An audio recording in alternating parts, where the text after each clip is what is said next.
Is it starting? All right, recording has started. Okay, so I've recorded this lesson. So this lesson is going to be up on MS Teams, so that anyone who wishes to go and review the lesson, you can actually do so.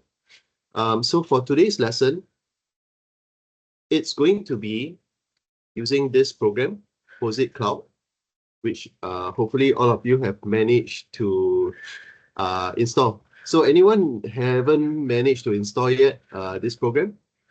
Please raise your hand. Anybody? If you have not done so, please do so right now. Thank you. All right. The rest who have not raised your hands, I assume you have successfully installed the software. Congratulations.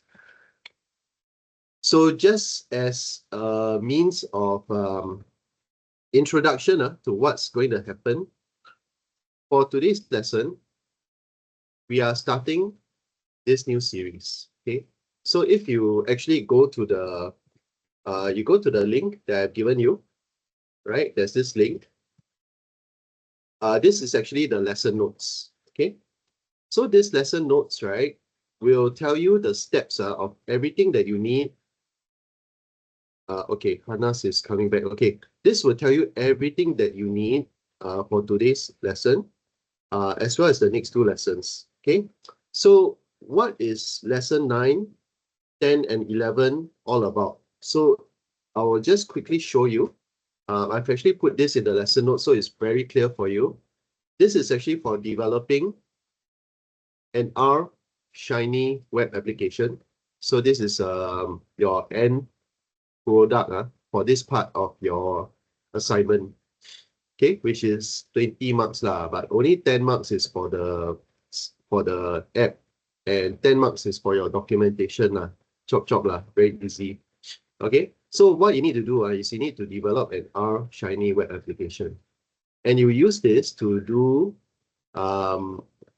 data visualization. All right. Don't worry about all these other things. I will share with you an example today, and you will be able to see roughly, right, after today's lesson, to be able to see and follow closely, step by step, right, on how to actually create an R Shiny web application. And you will be able to customize this, right? So for your assignment, right, all I need, right, is all I need for you to do is I'll give you a template, right? All I need you to do is to customize this according to your own selected data set. All right. So today we are working with a data set that is given to you. But all I need you to do for your assignment, you go and customize the features as well as the data set, and you can come up with something that is for your, for data visualization, modeling, and qualitative analysis. What you also need to do is you also need to come up with a user guide. All right, so this is what is required for this lesson, for these 3 lessons rather. So today, right, is going to be more of like a interactive seminar, meaning that, I run through this, and then you, at the same time, right, you also open your RStudio Cloud, which is in POSIT Cloud, this one.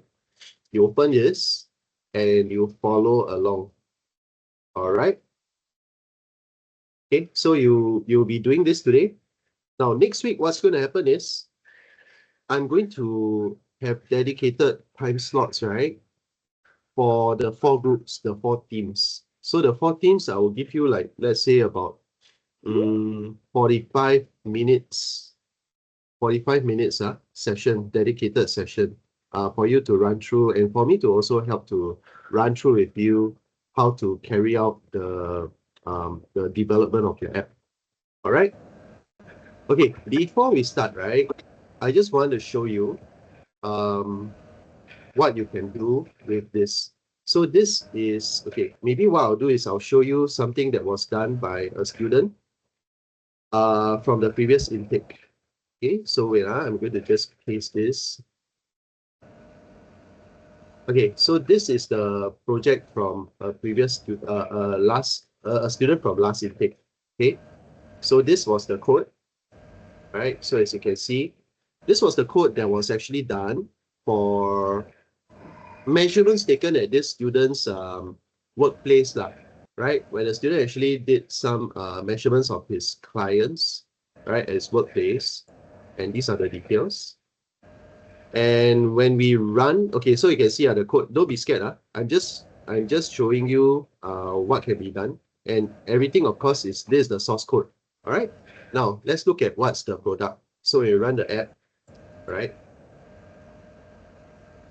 Okay, this is the app. So what we can do is we can actually do we can name the plot. So we'll just call this plot for S3729C, right? So you can see this is the this was the output. You can choose your team. So let's say you want to choose this to be, let's say I want superhero, right? You can choose this kind of team. All right. If I find this too like the black and the white is too loud, I can choose this United. Okay, so it, this is an example of how the workspace will like. Oh yeah, sorry. Wait, let me quickly share with you the attendance so you can take. Wait, hey, Mr. Go, you take your attendance. Yeah. Anyone else haven't taken? Before I continue, yeah, take your attendance.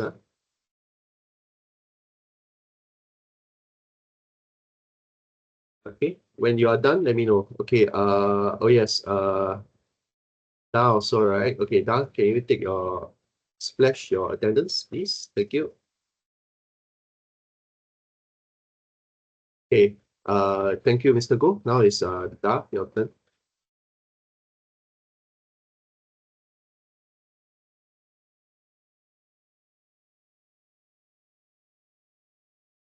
All right, nice. Okay, nobody else, Okay, I'll go back to what I was where I was just now. All right. Where's my okay, so this was what I was showing you. This is the output, right, of the app that we expect that you will be able to do something like this, because this was also done by a student from last intake, right? So as you can see, right, there are two parts, or I would say that there are three parts to this. On the left side, there's your left panel. Then in the center, there's your main panel, which actually shows your graph. Whereas on the left side is more of controls for you to show what is displayed on the graph. And then at the bottom, you have your data set, your data table, right? Data table. Then there's also this thing floating around, which you can choose the different themes, right? You can choose like sandstone, cyborg, and so on. Yeah.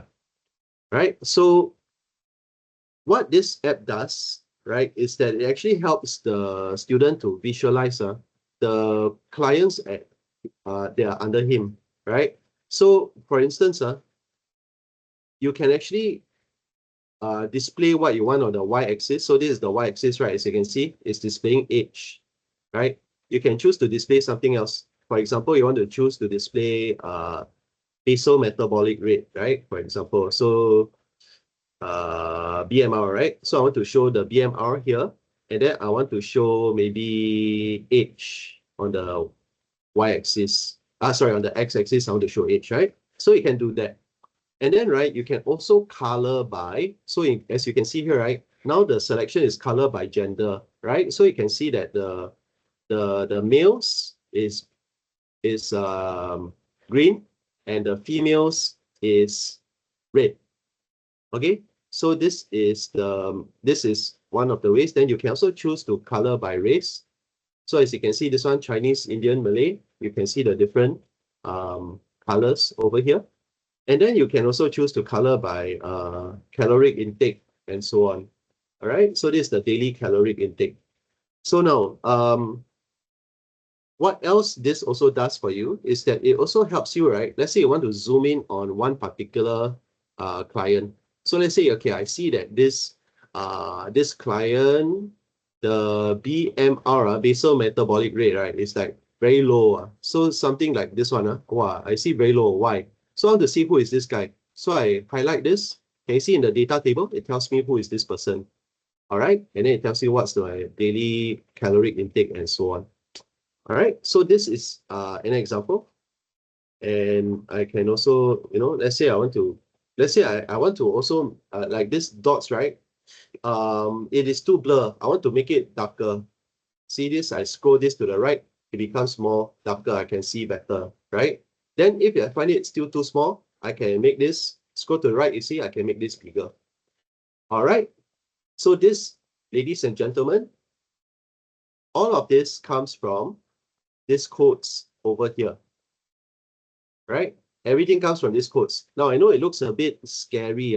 I know it looks a bit scary, but do not be scared because at the end of this lesson, I'm going to help you to understand how to create this. You'll be so familiar with this.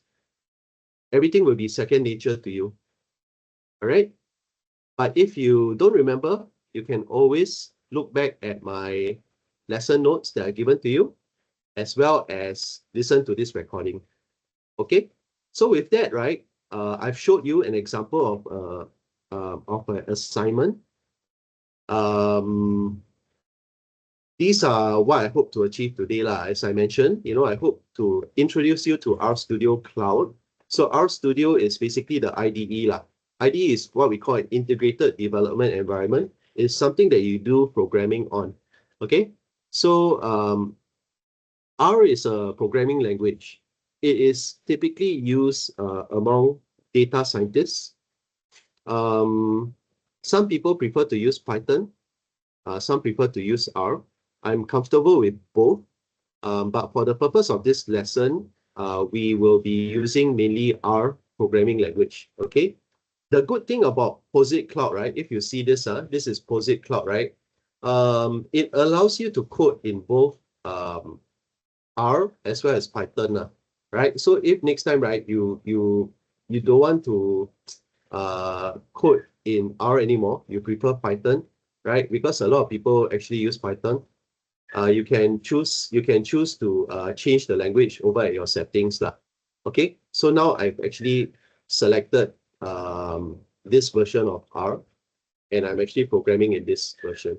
Okay, for this, right, you can choose the highest version or any other version, lah. It works. It still works. Okay, all right. So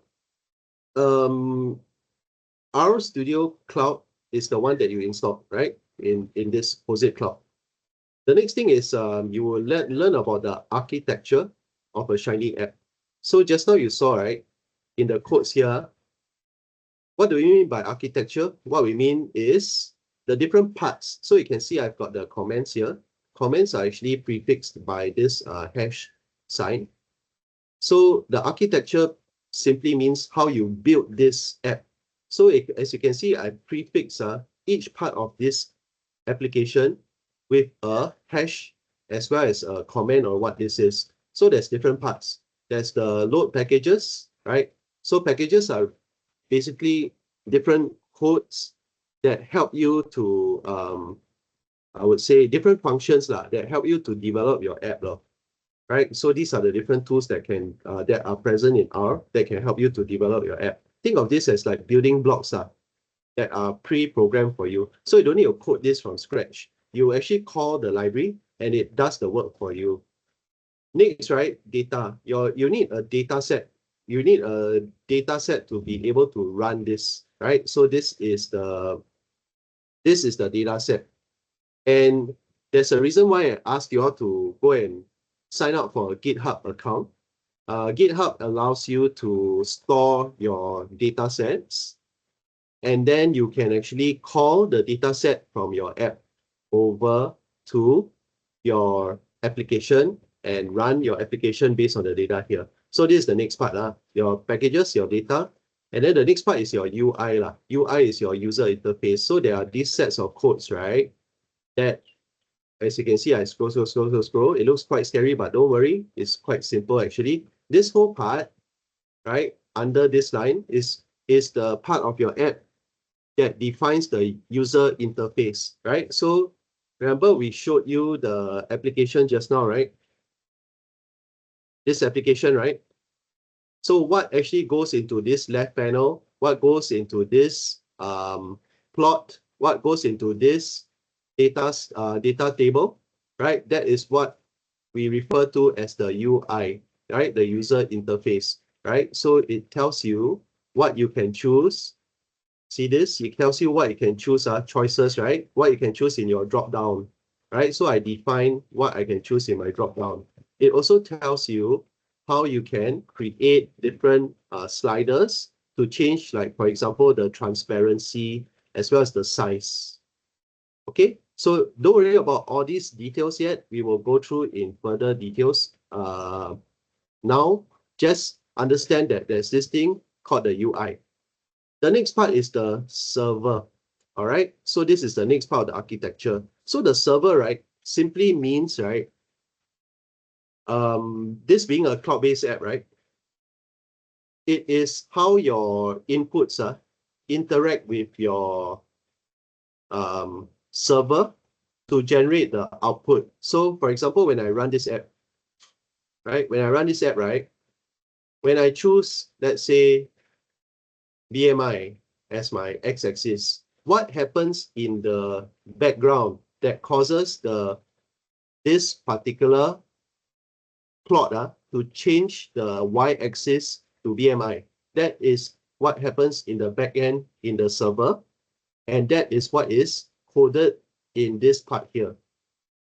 Okay? Yeah, don't worry. It's not difficult. Then, of course, the last part, very simple. It's just one line of code. Is to create the app.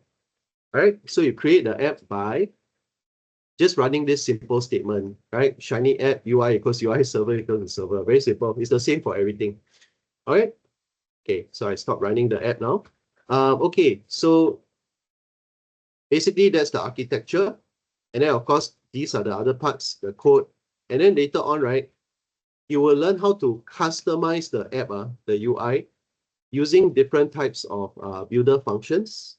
Just now I showed you one particular example, such as, you can customize what color you want your background to be, and also how you want to customize your data set and how you want to customize your different features that you call, right? All these can be done. Okay, so this one I believe all of you have done already. Okay, so you need to actually sign up for this. So this part, I believe you all have completed. Next part, right? This one, I would like everyone to now open, right? Open this, open your POSIT cloud. Okay. Now you wouldn't have all these things here. So you will probably just, okay, I'll just close this. Or okay, I mean, yeah, you'll probably see something like this because you probably wouldn't have all these other things here. Right? Okay, everyone, go to your POSIT cloud and you go to this thing called console. All right. Okay. All right. So this is roughly what it looks like. Okay, this is roughly what it will look like. You will see things like this. You'll see the console, right? So you see this is the console. So the console is where you usually will type in codes. You will type in codes. Later on, we will type in some simple codes together. Okay. Next, you have this thing called terminal. Don't worry about this now. Terminal is basically after you run the codes, right? What happens in the background? And background jobs is basically like if there's any like installation, anything running. Okay, so you have these three, right? So this part here. This one, right? This next one is the source, which you will have like data or any other stuff. Okay, the next part. Now, currently, I think you didn't load anything, so it should be blank. On the right side, on the right side over here, this is where you upload stuff. Okay.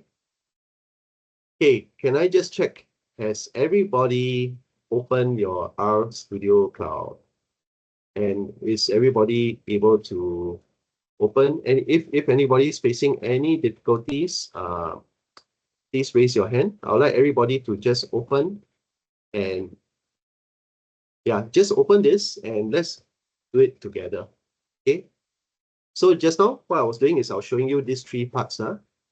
So this part here is where the source data window there. This is where the source data is. This is the console. And this right side here is where you have all the different files where you upload everything. You upload your files, your and anything else lah. Okay. All right. So now I would like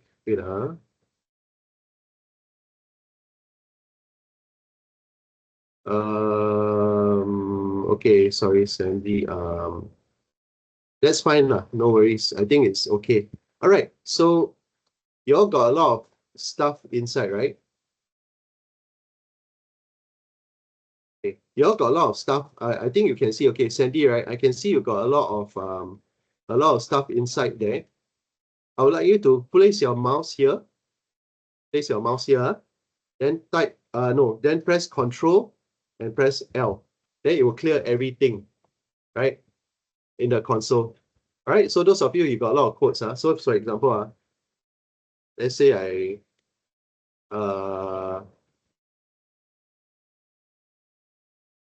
DPLY, for example, yeah. Sorry, I shouldn't do that. Okay, never mind. I just purposely put something here. So you see I got something here, right, inside. I want to clear this, right? So I just press Control, I press L, then it's all gone. Okay, so that's basically how you clear your console. Okay, the next thing is I would like you all to now run these codes.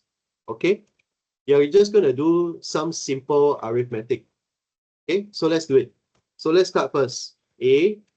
Now, in R, right, we don't put equals. We put the back arrow. So let's define A. Okay, maybe why not? Maybe let's do this. Let me see. Hanas, what's your age? I think your age is 21, right? So I'll put Hanas 21. Okay. Now the next turn is let's say Razali. Razali is 33. Okay. So now I have got these two variables, right, inside. So now I want to add the ages of both. So I just put Hanas plus Razali. And it gives me the answer. Right? So this is just a simple arithmetic thingy. Okay, so it's something like this. Okay, so you can actually run many different types of functions.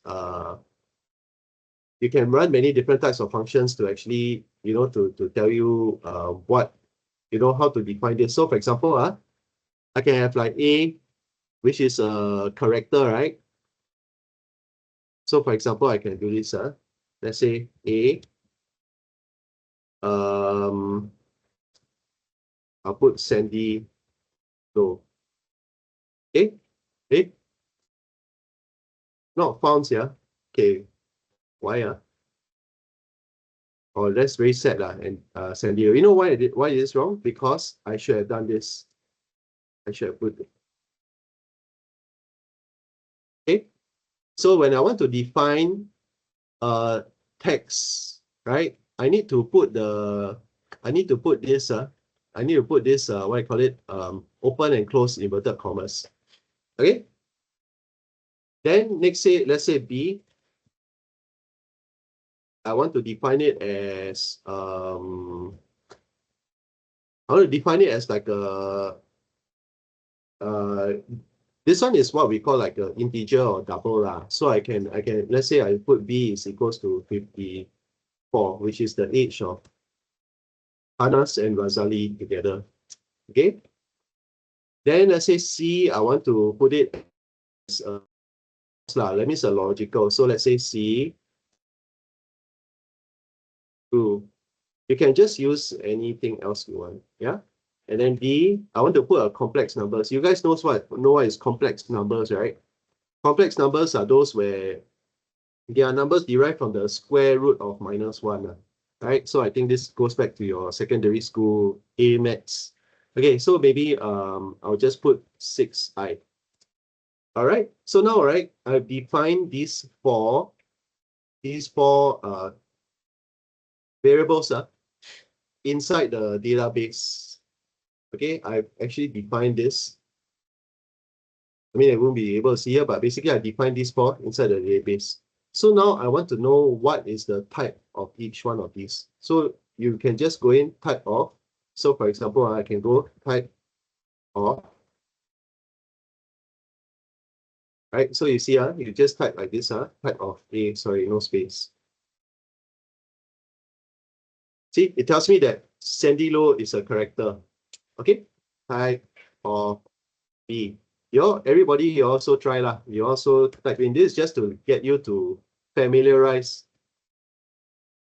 You can type anything else. See, logical. Logical, why? True or false. Then type of B. Okay. Right, complex, right? Complex number 6i. So it recognizes, so it can carry out the necessary operations on all of these. So everyone, you all try out as well. Okay, just type, just go ahead, type in your workspace. Okay. Any questions so far? This is just getting you used to the workspace. Any questions so far, everybody?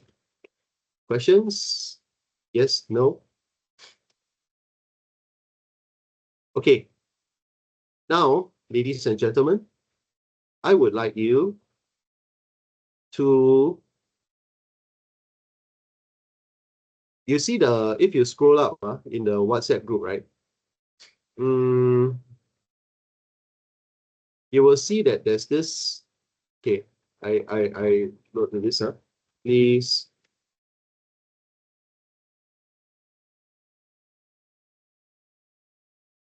down, okay. Okay, you see this, right? I say, please download this. And please, can you see, I sent in the WhatsApp group, right? I said, please download 2 files. So can you please download those 2 files, everybody? Please download. Okay, so everyone, if you find that, all this is an eyesore, right? Just Control L and it's all gone. All right. Okay, now I'm going to teach you. See, I remove everything. I'm going to teach you guys how to load your file. So, I asked you all to download something, right? So please download. Now I'm going to teach you how to load the files to your RStudio Cloud IDE. Everybody okay? Give me a thumbs up if you guys are good to go. Good to go? Thumbs up, please. Thumbs up. Okay. Thumbs up. Thumbs up. Okay. Thank you. All right. Great. So you all managed to download. So what you do now is you see that you on the right side, right? There is this button that is yellow in color. Sorry. Yes, Sandy will ask. I'm not sure whether I downloaded the files. Okay. You're using Apple, is it? You're using Apple, right? Yes. When you download the files, right, from WhatsApp, does it go to like a download folders in your Apple computer? It goes to, it says open with Google Chrome. So it's still opening, right? Can you just download and don't open? wait. Or why not I upload the files here? If I upload the files here in the MS Teams, is it easier for you? I don't know, I try. Okay, so don't open the files yet. You need to download, don't open. Okay, the rest who are not using Apple, remember just download and then you need to know where it downloaded to. Usually it goes to your downloads folder. All right. So now, while Sandy is trying, the rest of you, can you try this? Whoops. Can we try this? You go to, okay, wait, I go again. Everybody go to files, and then you see the 1, 2, 3, the third button that says upload files to server. Click on that, you will see this window that says upload files. Now, do not click on this one, right? Click on the file to upload and choose file. Click on that one. Click already. Then you go to the folder where the file was located, right? So yours will be in the downloads folder. Mine will be like probably here. Okay, so you will see this, right? So go to this file, right? Go to this file, click on it, click OK. Right, so I already uploaded, but yeah, so I don't want to because I already uploaded here. Okay, but yours you have not uploaded yet. It will be a brand new insertion. Everybody managed to see the file there? No. Huh? No. Okay, maybe right, Sandy, you are you able to project your screen? I don't know. It's very difficult because I'm using I'm using Teams in my laptop, then have to keep toggling to Chrome. So sorry, I personally find it very difficult to follow. Yeah, but then this is the only way though. So I don't know. So just now you mentioned that you have uploaded the file in Teams. Where do I find that file? No, I uploaded the file in WhatsApp, but I was asking whether you wanted it to be uploaded in Teams. Yeah, so I saw the file in WhatsApp. I was saying it only allows me to open with Google Chrome, AirDrop, or Mail.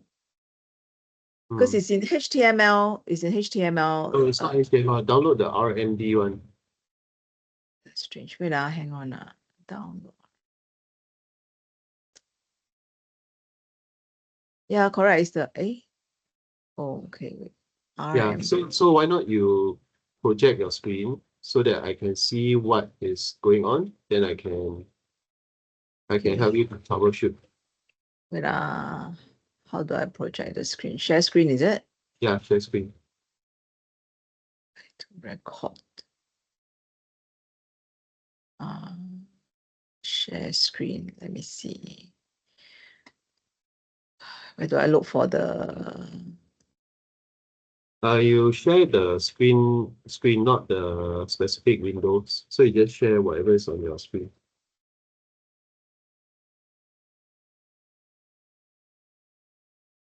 Okay, the rest you guys you try to just upload to the place that I mentioned.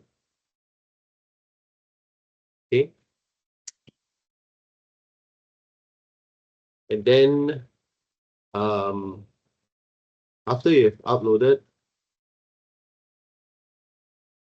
then you click on it to open. Wait, so Sandy, while you are figuring out, all right, I just show them first. Okay, what you need to do, right? Once you have uploaded, right? You see this file is here. You just click on it, and then it will open here. Okay. Then for the rest, right, I would like you to also download the other file, which is the R-Shiny template. So, Sandy, just give me a moment. I just explain to the rest of the class first. Yeah, so that they can actually start to do this first. Okay, you see that this thing, there's the other file I asked you all to download is called Shiny template, right? So click on it and you upload, right? So you click, remember, other choose file. Okay, ready? Right? Then you just upload the file. Okay, so yeah, so I'll just overwrite it, right? Then after you uploaded it, just click on it, then you will see it opens in another window. Right? So everybody, you all try this first. So now, Sandy, I'm going to. Wait, you guys, do you see my screen? It's wrong. Oh, you don't see my Yeah. screen. Oops, sorry. Oh, okay. Sorry. Sandy, sorry. Can you share back again? Pardon me.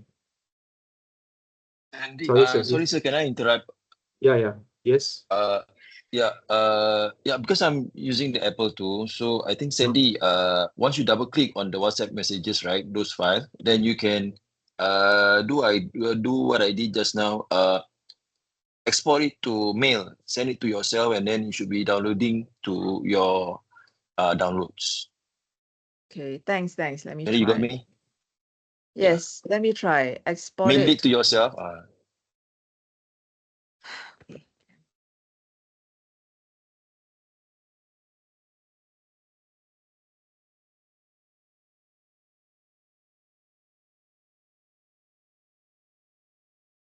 How many files do I need to download?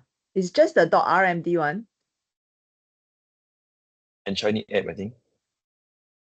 Any app. The shiny template .r. Yeah. There are two RMD files, right?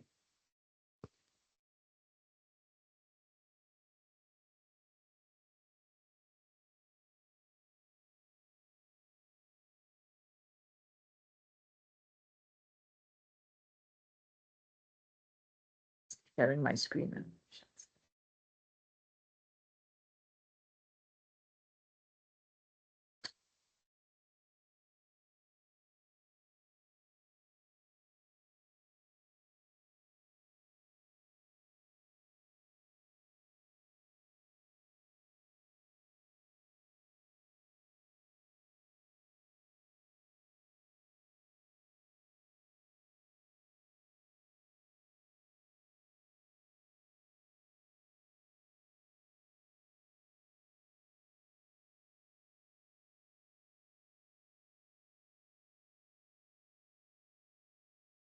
Sorry, is it okay if I continue? So Sorry, maybe yes. Sandy yeah, okay. So Sandy, maybe later on, if you have any, I mean, you try out what was it Mahathir, right? As mentioned, and you let us know if you're able to open, right? But basically the same steps, right? You just open it up and you should see it here. Okay. So Okay, sir. what I would like to do, Sorry, one quick question, right? How do so I open the file from I from should here, open from the POSIT yeah, from the cloud, is you see it? the correct. So you see the upload button. You see my screen right now, right? See Yes. the files, then below the Yes. third one that says upload. Yes. So just click on this, and then you go to the second one, file to upload. Then you choose where your file is located, Right. and you Okay. just click on it. Then it will just appear here. Then once it appears here, right? Then very simple. You just click on it, and then it will appear on this side. And Okay. that's all you need. Yeah. Okay, Ken, thanks. I'll try. Okay. So what I wanted to actually show you first was Aaron. how to, yeah. Sorry. I Yes. managed to, sorry, Sarah Eugene here. I managed to upload the Shiny template, but on my console it says packages Shiny DT required but are not installed. Then there's this install and don't show again Yeah. button. You click the install. Just click the Okay, install. thanks. Yeah. All right, So thank you. for those of you, if you see that button that comes out that says requires don't know what to be installed, you just click on it and just let it install. All right. Got it, thanks. Yeah. For anyone else who also see this, just click on whatever they tell you to install, just install. Then it will just run. Or then you just let it run. Okay. Because Yep, okay, running. while it's running, I just want to run through with you some of the things that you need to know lah. So essentially, right, the first thing that we will usually do is that we will load the packages and then we will load the data set. So let me explain, right, for the purposes of this lesson, right, we are going to be using this data set that is based on a set of movies from the year 1970 to 2014. So how the data set looks like, it looks like this, right? So this is the data set lah. It's like basically like this. You can see, right? It's just a whole bunch of data. Your data will also end up looking like this, right? Whole bunch of data. We want to make it easier for us to visualize and to analyze. So we are using R Shiny to help us to develop an app to help us to visualize and to provide proper visualizations and analysis and data modeling. Okay, so how to actually load the data? You need to actually have GitHub. This one later on, right? Later on towards the end of the lesson, then I will show you how to actually go to GitHub and how to actually sign up for the account and how to upload your data set into the repository. For now, I don't want to confuse you. I'll show you first how to create, and first I'll introduce you to the data set that we're using. Now we are also having another series of packages that is required for us to run this app lah. So you don't need to worry about all this. I actually preset everything for you over there already. Okay. Okay, so now, right, what we can do is we can actually first look at the, let's look at the data set first. All right. So to look at the data set, right, I would like you to go back. So just to check, all of you, your installation done that already? Done that. Done, okay, great, awesome. So what I'd like you all to do is, you see that, can you scroll down? Okay, scroll down to line, in the intro to whatever, scroll down to line 131. Okay, everybody scroll down to line 131. Okay, I would like you to, you see what I'm doing? I would like you to copy. You see this line? 131, copy line 131. Okay, copy already, Control V, paste into the console.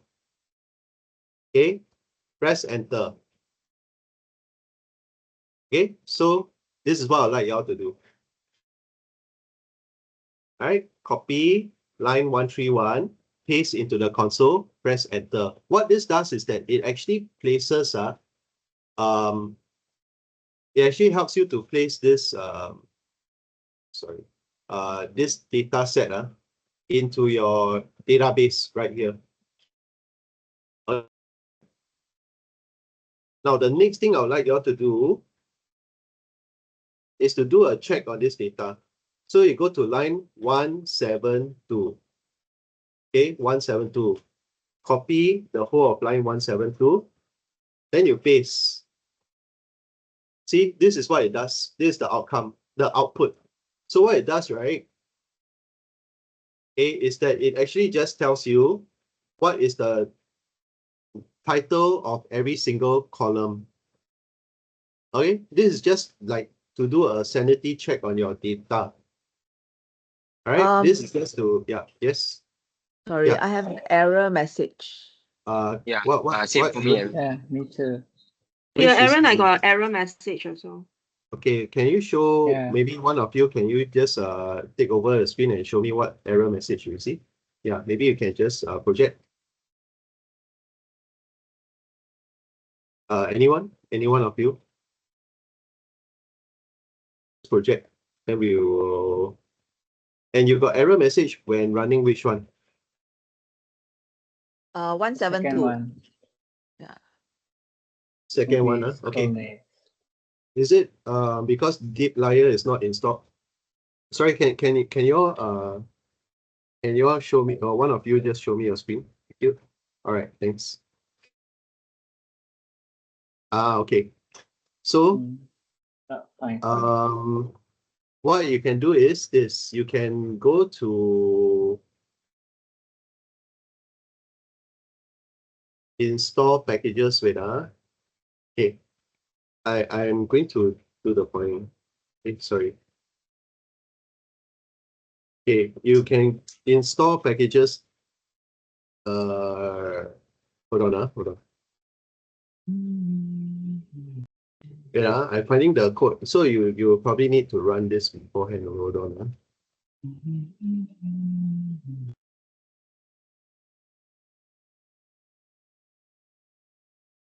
Okay. Can you go to line 103? So this, yeah, go to line 103. No, you just scroll up. Line stop sharing. 103. No, continue. 910. Yeah. Okay. No, the same window, the same window. Yeah, just scroll up to line 103. Yeah. Okay, copy line 103. Yeah, Control C, then Control B. Wait, let me just check. Wait, do you want R? Okay, just do it. Yes. Okay, so you need to okay, so this will install Pacman. Okay, so you all just the rest, right? You all just do the same as well. Install your okay, so downloaded already. Then you run the you run the same thing again. 172. First you need to run the you need to run one. Wait, let me see what line is it. Let me check. 131. 131. Yes, you need to run 131 first. So just 131. Yeah, Control V. Yeah, enter. Okay, then now you go down to 17. Was it 172? Yeah. 70. Wait, you need to copy the whole thing. Yeah, just now I think one bracket didn't copy. Okay, Control V. Wait, hold on. Okay, can. Cannot, still error. Wait, yeah. Okay, then they might ignore this. Because this one is your deep layer. Okay, no worries. You go to, hold on. Okay, you go to line 178. Okay. This one. 178. Yeah, 178 and 179 both. Copy both. Yeah, 178 and 179. Wait, copy both. Yeah.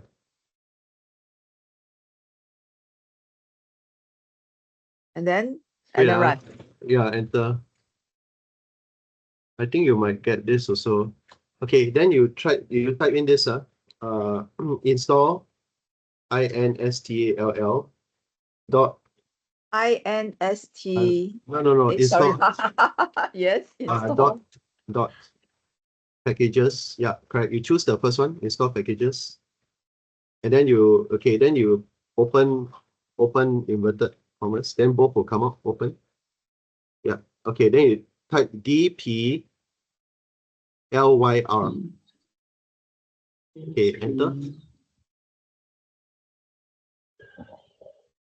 Okay. You try again. Just now that line. Okay. You can use your up arrow. You just click on the console again. Which Okay. from Click on the console. Yeah. Click on your console. Click on the greater than sign. Sorry, where's the Below- console? below the Okay. console. Yeah, no, click on the greater than sign there. No, you know the Yeah, cursor okay. is okay. Then press the up arrow. Press your up arrow and another one, again. Okay, enter. No. Down. Okay, never mind. Press your up arrow again. Down. Up again. Up. No, press your up arrow until you see the. Press your up arrow again. No. Press your up arrow. Yeah. Okay, and some more. Again, one more time. Again. Okay, now press enter. You cannot. Okay, then never mind. Forget it. Ignore this. Am I the only one? Eugene Never mind. and Actually, this one is okay. It's not important. You can cut and paste again. Me too, maybe, me. From the data I'm having source. trouble too. Can we cut and paste? Never mind. Don't worry. This one is not very important. I think this one could be due to some whatever lah. Some some try. Apple related thing. It's okay, it's okay. Let's ignore Cut and this. paste. No, but sorry, Still Eugene, says yours not could ready. not find. Okay, I'm trying to cut I and think paste from the data source. never mind, never mind. I think let's Hang ignore on. that. I think let's not let that stall us. I think this could be due to it could be due to Nothing happened. because of Apple or something. So don't worry, don't worry. We let's go to the next part. It's okay. You managed to you managed to install already. So now the next thing is let's go to this. I want to introduce you to what a Shiny app is. I've actually shown you how to load the data and the data set lah. So don't worry about the other commands because that is actually just what we do for sanity check, just to show us this table and all that. So don't worry. What's more important is this, all right? This is the Shiny app. Just now I showed you what it comprises. What I'm going to do next, right, is to introduce each of these to you. I would like you to copy. Okay, let me see which line. Okay, I would like you to go to line 251. Okay. Can go to line 251. Copy all the way until line 303. Okay, so you highlight and then you copy. Make sure you copy every single thing. That means it must be like until where you see where I start, right? Load packages. Okay, and then I end where? I end at the server. Right? So I'd like you to copy. Got it? Copy. 03. Yeah, you see exactly where. Okay, everybody, you all from line 251 Okay. 251. to 303. Okay. Now, after you have copied this, can you see your Shiny template, right? You will see that there's some things inside. So just backspace and erase everything. And you copy and paste exactly what you copied just now. Okay? And then after that, you press save. Okay? And then you click on run app. Sorry, can you repeat that? Okay. So Okay, we sure, copy and we paste in the Shiny template. Oh, Do we yeah. remove what is in the Shiny template or we Yes, put below? yeah. Replace, We There. replace, replace, replace. okay. So once again, 251 to 303, copy.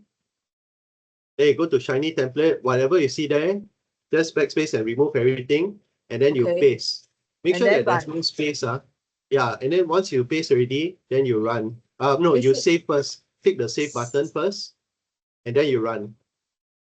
It should be up to, I should see line 153, right? 153, right? No, Okay. 53. Huh? 53. 53 only?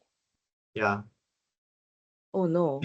because yeah, there should only be 53 because you're only copying from 251 to 303. So there's only 53 lines only.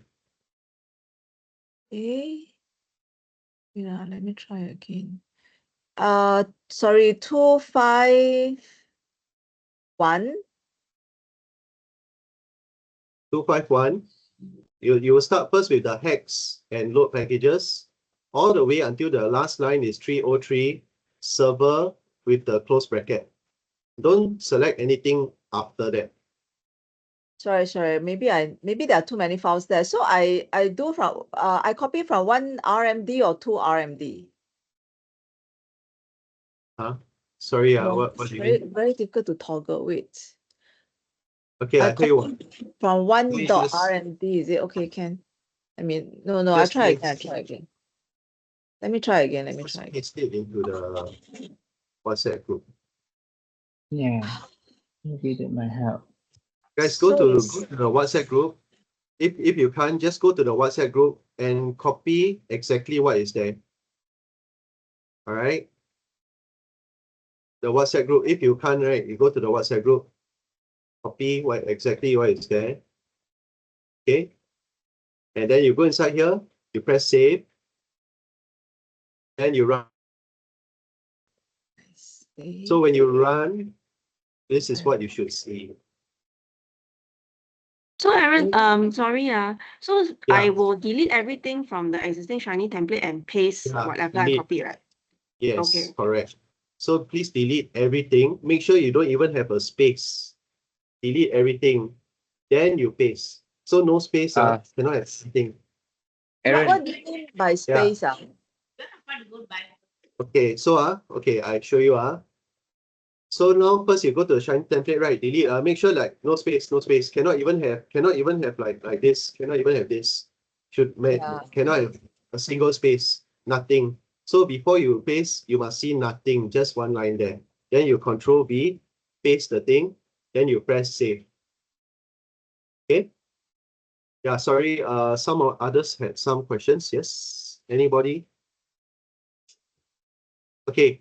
Those after you click the run, you should see this pop up. Okay. So you should see this thing pop up. Everybody managed to see this thing pop up? Sorry, Yeah. I can think error message. There is no package called ggplot2. How come Okay. I have 166 lines when I copy from WhatsApp, leh? I should get 53 lines only, right? 53. Yeah, Oh, but yeah. somehow I got Because you're doing 166. WhatsApp.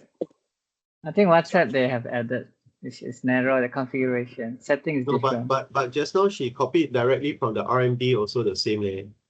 So No, I'm no, not no. sure why. So after that, when I deleted everything again and then I copied, it Yeah. was okay. It's line 25 what again? Line 251. 251. 251. Let me try again. 2303. Sorry, some of those of you who received the error message, ggplot error, you type in this. Wait, let me just stop this. Yeah, And mine can already. I just okay. installed something. Yeah. So those I of you who got the error, you type in this one, install packages, ggplot. I click the run app, is it? Okay, What? I see it already. I see it already. It's good. Okay, so those of you who got the error, you type in this one, install packages ggplot2. Okay. If not, you will see a button on the top there that asks you to install.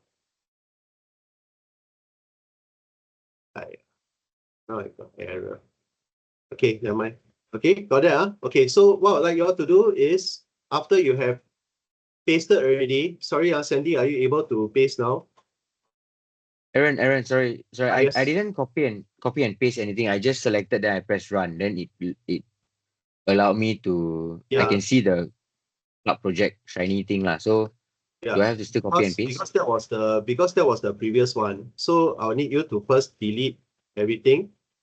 So you know the shiny template, right? Just delete everything. As you can see in my screen, just delete. And then Sorry, paste. how do you delete?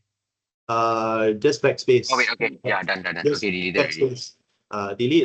Then you copy the one from just now, which is 251 to 303. 03. Yeah. Yeah, copy this one. Then you go inside to the shiny template. It should be blank, totally blank. Then you just paste. And then you save first. Then you run. Okay. When you run, you should see this. Okay. Aaron? Okay. Yeah. The fastest way to delete again the data from the data set. Backspace. What's the fastest way? Backspace. Just backspace. Doesn't work. Yeah. I Just keep one by one only. you highlight everything first. You highlight everything. Wow, there's 1,000 over. Yeah, just highlight and then backspace. Okay, got it. That's it. Just highlight Yeah. 1,000 over. Yeah. Can doing it now. Yep. Okay. Can. Then you Got it. Well done. Thanks. have you managed to load? You should see this. I did the first one. It worked, but I'm doing the second one now, which is to clear everything. So now my shiny template is only 53 Yeah, stuff. correct. And then I just correct. 53 lines. Yeah, it should be just It's just 53 only the- lines. You just want me to And then Below restore the the save app, it, is save it. Yeah, just save. Click the save. Can you see a Save. save Okay, button? can. There should Yeah, be a got save it. button. Done that. Ah, Thank you. Then Yeah. after that, then you see the run button. You see in my screen, Run right? It button. says run. There will be a run button in green. Then you just run it. button. Yeah. When you run, Where's your run button? run button will see here Aaron, on I the can't right save. side. Can't see it, huh? On the Eugene, right. can you share your screen, Eugene?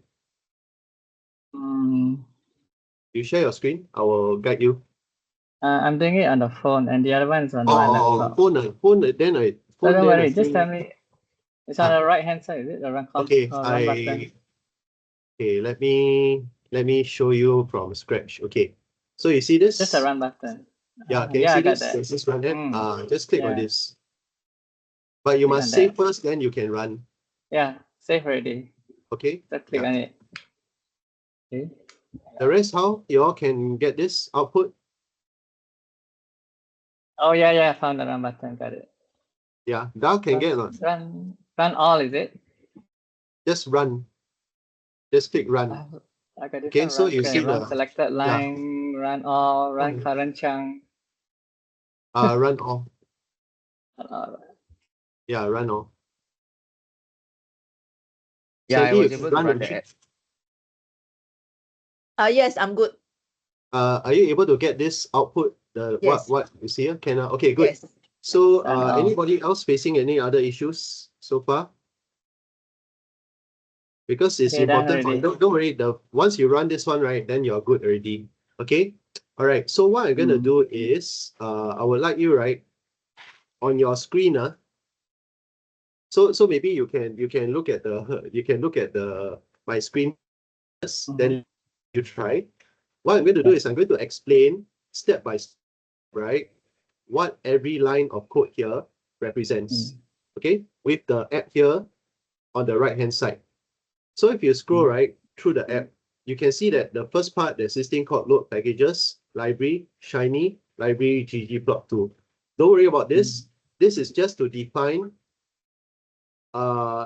Shiny is basically the app lah. It helps you to run the app. ggplot2 is to help you to run a plot. So as you can see, right, this is a very simple x and y axis only. So this is the first part. Remember just now that initially I showed you there's many other features, right? Now I'm going to break it down for you and just show you the simple basic version, which is just x and y scatter plot. Okay? So now let's look at this in the UI. All right? Now, don't need to worry about all these codes and what they mean. Basically, fluid page, right? It just means, right, that this will be the app, right?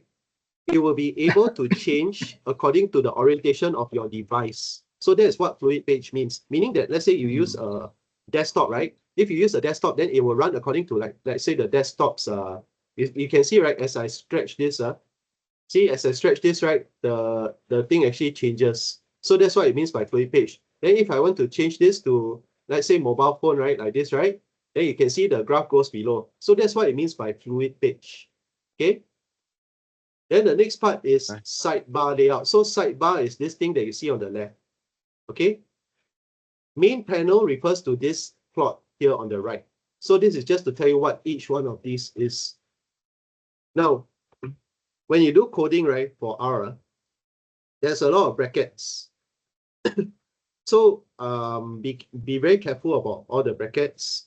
So what I would say is that when you customize your app, right, don't change all these other things. You just change your variables only. Okay, so you leave your brackets intact because you lose one bracket, then it's like the whole app cannot run already. Then you got to go and debug, find out which one the bracket missing. Now the good thing is that ChatGPT helps you to do that. But it's okay. I mean, I give you the template, you just follow the template. Yeah. But I mean, when in doubt, sometimes you can put your code into ChatGPT, then it helps you to actually find out which part there's a bug. Then it will tell you that, oh, you're missing a bracket here. But be careful sometimes when you use ChatGPT, because what they do, right, is that they actually go to this thing called Stack Overflow. So I think those of you who know programming, I don't know if any of you actually know programming, but Stack Overflow is something like a Bible that we all use. Or it's like a forum. It's like a forum. So usually what we do is that when we face problem with coding, right, then we'll go online to ask experts how to solve this problem. So it's been around since the 1990s lah. So ChatGPT takes a lot of things from Stack Overflow. So sometimes the codes may not be correct because people put in wrong codes, then ChatGPT thinks that it's correct. Okay. All right. So Mr. Aaron? yeah, yes. Mr. Aaron, your entries yours is in green and black, but mine is all in black. Mine is in black. You have green as well It's in on the variables. This one. The variables are in green, right? Yeah, but mine is all totally in black. Is there any way to change it? No need. No, because this is the basic. So it's based on your computer default. Because as you can see, right, I did not put in the, just now there was one where I can style the colors, right? So I didn't put this in yet. So what it does is that it goes by your default computer colors. So that's why it's based on your computer colors lah. So don't worry, that one later Then we you can change, right? define. Yeah, no, that one later, Okay. right? You'll be given a tool to help you to change it lah. Okay, so for now, Yeah. right, I want to introduce you to these different parts. So you can see this is the sidebar. So you can see this code here, sidebar layout, right? So it's to define, all these codes is to define what happens in the sidebar. Then you see this one? Main panel. It shows you that the scatter plot is in the main panel. So this is the UI part. Okay. Now I want to go further into this UI part. So if you see, right, below the sidebar panel, there's the y-axis. So can you see, right? The code here says y-axis. Then can you see that in my drop down, right? Can you compare this with the choices? Can you see that I have IMDb rating over here, number of votes, critic score, audience score, runtime. So you can see that what I have in the drop down is exactly the same order as what I defined over here. Got it? So that's what choices is for. So don't look at your own page first. I would like you to look at this screen first, so that I can explain to you. Then later, yes, you can go and practice. Yeah, but I would like you to look at the screen first. So can you see everybody okay? You can see this. The order is exactly how I define it. All right. Yeah. Now, do you see that there's this thing that says IMDb rating is selected? So this is for the default selection. Okay. Same thing for the x-axis. Yeah, sorry. Yes, Eugene? No, okay. So I'm just acknowledging everything's good. Oh, Thanks. okay, great, can. So next, right, can you see x-axis, which is this one? So if I were to expand this drop-down list, can you see it is exactly the same order as what I specified over here, right? Rating, score, so on and so forth. Exactly the same. Okay?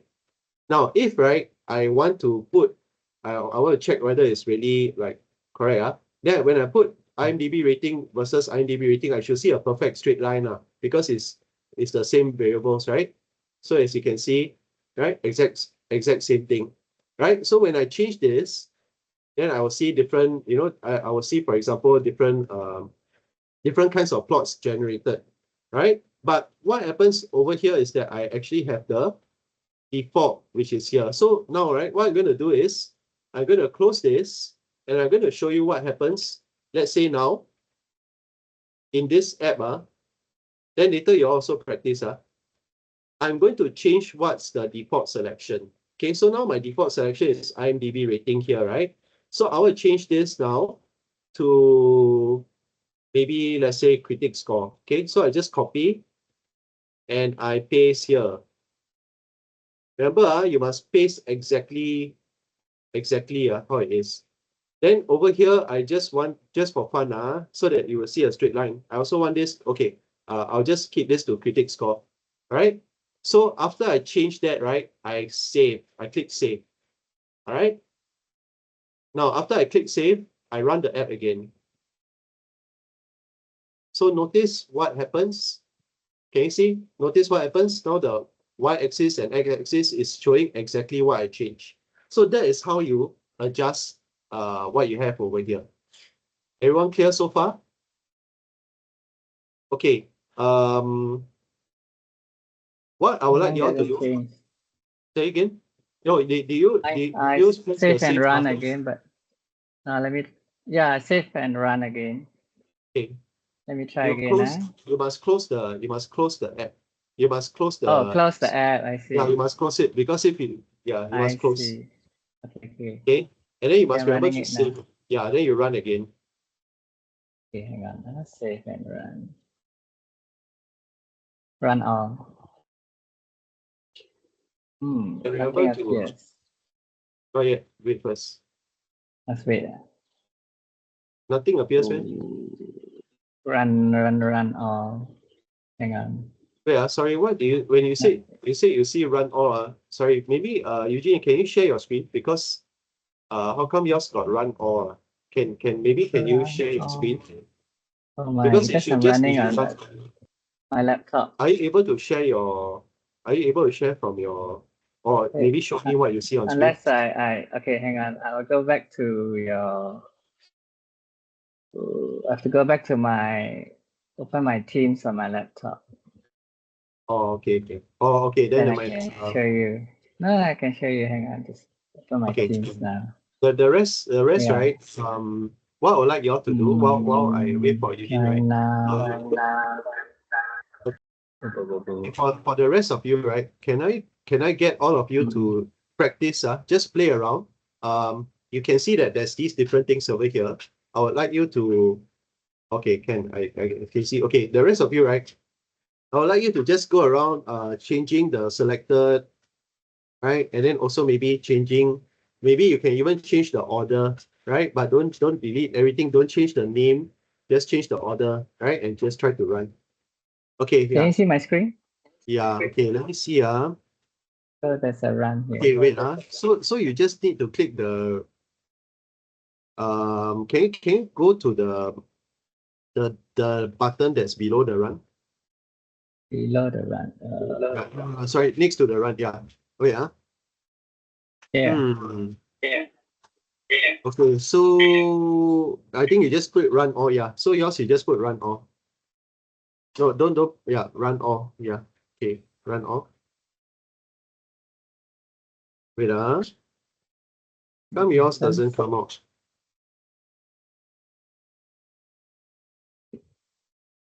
My 1 to 53. Oh, sorry, wait. It's okay? I think I know why. Sorry. Eugene, Yeah. wait, you are in the wrong one. You should be in the Shiny template, not the intro.rmd. Yeah. Can you control Z, please? Yeah, because you should run this in your no. Okay, can go back to your Shiny template. Can you see the tab right that says Shiny template? Okay, yeah, you should run this one. Okay, so you should paste inside here. You should run inside this one. Okay, so you should remove this one. Okay, so right, can you close your intro? Okay, you know your intro 1.rmd, right? Can you close it? Can you close it? Yeah, close that, and then you open again. Hey, no, wait, let me see, 1.5 KB. Okay, I think I need to delete and go again. Because just now, okay, so I know what happened. You went and you should run it in your Shiny template, not in your intro.rmd. You get what I mean? So that was the wrong one. So you should run it here. It should be the run app. You get what I mean? So yeah, I mean this one is, yeah, it should run here. This one is the previous one, but yeah, right? You should run here instead. Okay, so you can close this, and then right, you need to reload your intro. Okay, just load intro2.rmd. Can you click on intro2? Yeah, this one. Yes, click on that. Okay, so the intro2.rmd, this one, right, is not for you to change anything. This is the lesson notes. You copy the codes from here. All right. The shiny template.r, that is where you will make the changes. So for this one, right, can you go to, okay, so can you go to the Or you go to the WhatsApp. Just go to the WhatsApp. Yeah, go to WhatsApp. Yeah. Okay, you copy. You go to read more. Click on the read more, please, so that you have the whole thing. Yeah, go down. Yeah, click on read more so that you show the whole thing. Yeah, click. Okay, then you copy this whole thing all the way from server. Yeah, make sure you copy the whole thing. Okay, until load packages, Control C. Okay, now right, go back to your the POSIT cloud. Where is it? Yeah, this one. No, I think it's the previous tab. Previous tab. Second last tab. No, after your inbox, next one. Yeah, this one. Okay. All right. So moving on, right, for everybody else in the class as well, please do not touch the intro dot, no, sorry, can you go back to your digitization tab? Yeah. Okay, so everyone else, please do not touch, please do not change this one. Please go to your R shiny template.r. This one don't touch. Go to shiny template.r. Okay, and then you delete everything here. Okay, so first can you delete?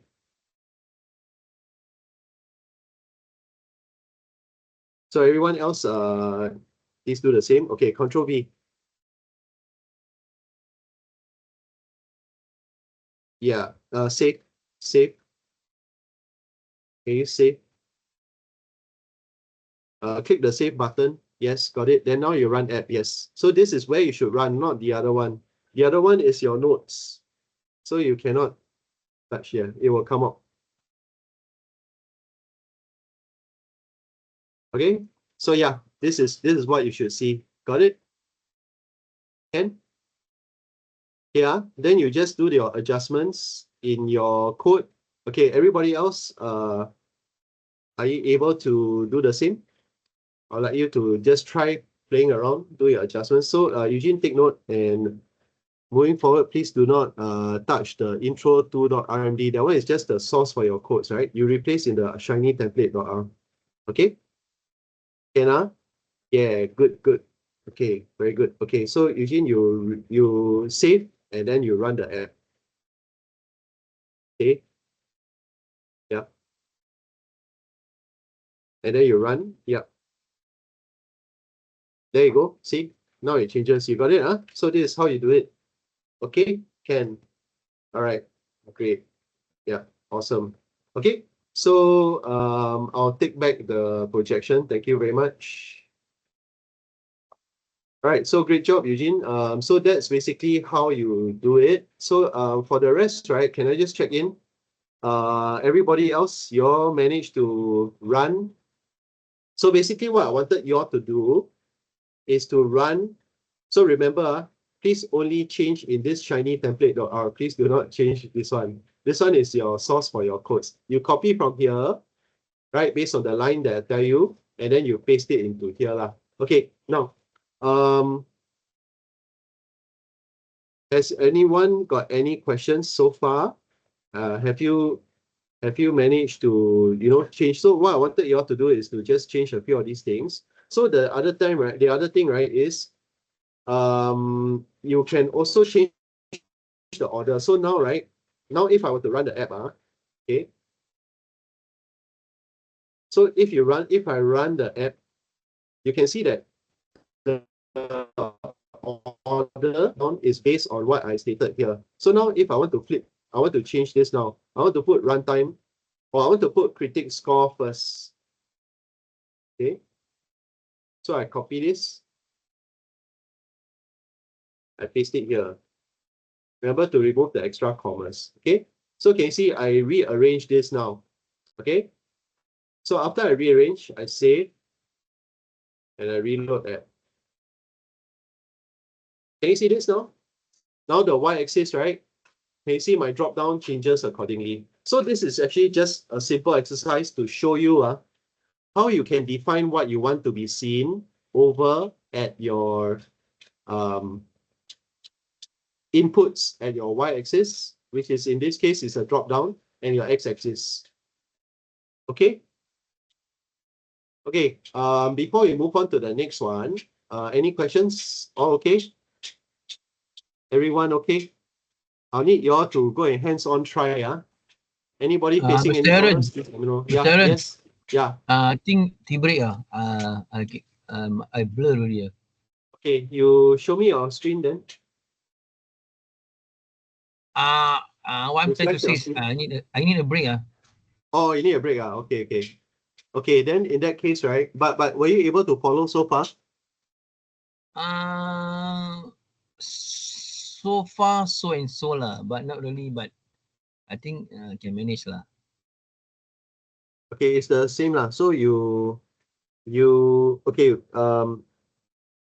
tell you what, maybe now let's give everyone a break 15 minutes. Okay, you can go and lim kopi, whatever. Then we will reconvene. Okay, we'll reconvene at 10. Now it's 10:25.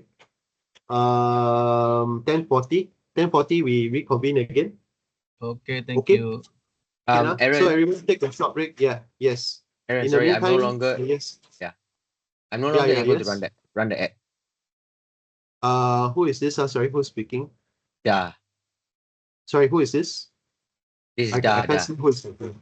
Da, okay, Da, can you are you able to flash your screen? Yeah, hold on. Yeah, you flash your screen, then I help you troubleshoot.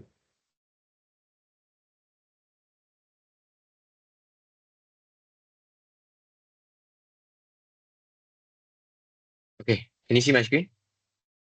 Yeah, okay. Let me see. So what I did, you asked to play around, right? So I played around, then I was able to see whatever I played around with in the app. Then after that, I came back, I reset it to the normal, the critic score and everything lah. Then after that, I couldn't run already. So I deleted everything. I repaste everything, but also still cannot run. Yeah, because you can see that there's a stop button. Your app is still running. So you need to terminate the session. So you click you see there's a stop button there? Uh-huh. Yes. Yeah, click on it. Yeah, just put yes. Then wait. Okay, then now, yeah. Okay, that's fine. It's okay. Yeah, okay. Then now you save your no save first. Oh, wait. Okay. Sorry. Okay, never mind, never mind. It's okay, it's okay. Yeah, then you so you No, need to it's really safe here. yeah, it's fine. Yeah, so now you can run again. You see it's running Oh, already. okay. Yeah. Okay. Yeah. So just now it was because there was another thing that was being run. So you just need to you see the stop button, right? Yeah. You just click the stop button, then you run it Oh. again. Yeah, the other Okay, way good. is you just close the app because you can go to the window, right? And then you just close it, then it will also stop automatically. Yeah, so that's how Okay. you, can. Then you know how to Okay. clear your console, right? You can just Control L, right? Yeah. Control Yeah. L. Yeah, you click on your console, then you Control L. Click on the console. Do you see the Console, which console? is here, right? Here, right? Yeah. So you click Yeah. then Control L. Oh, Yeah, okay. good. Can. So I mean this is just to you want to see all those nonsense. Yeah.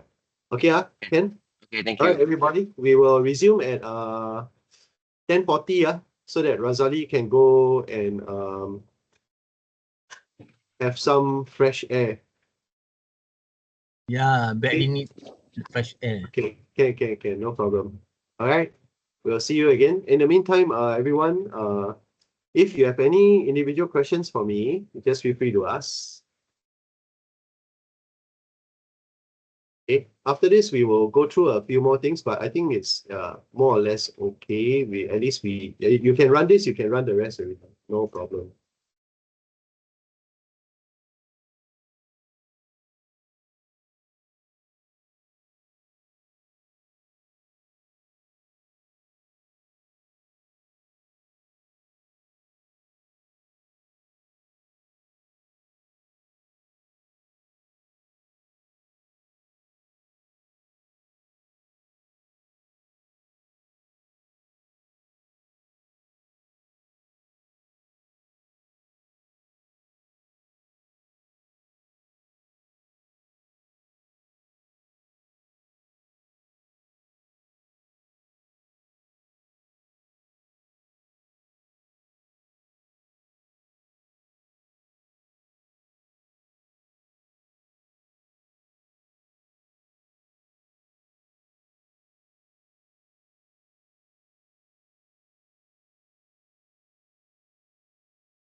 Okay, everybody, let's start together back.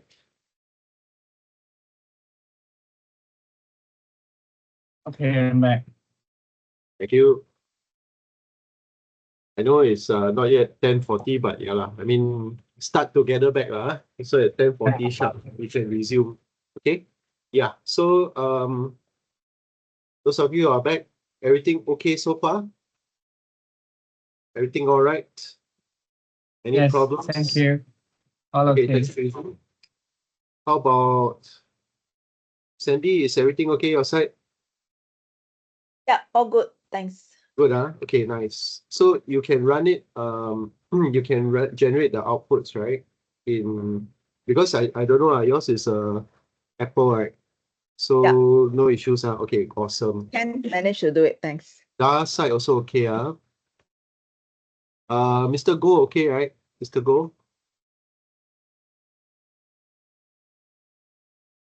Andrew, okay or not? Andrew? Or whoever, anybody facing any problems, don't be shy, don't worry. We are Yeah, here I'm to on, help each other. I'm on it. Andrew, I'm okay, on huh? it. Okay, nice, thank you. Anybody facing any problems at all, just let me know. Yeah, we will just help each other out, don't worry. Yeah. Okay, guys, we will resume. It's now 10:40. Let's just resume. Okay, so what I wanted to do next is to draw your attention to this one is, oops, sorry. Okay, let's go to the adding a third dimension. Wait, where is it? Third dimension. Hold on. Okay, everybody. What I would like you to do is you go to your intro, whatever, yeah.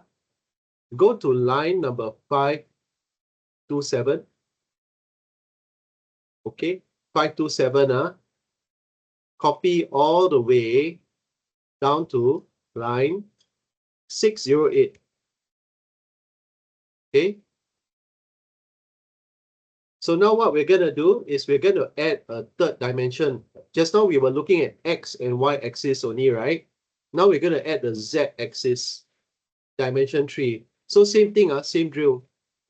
Go to your Shiny template, backspace to remove everything, copy and paste.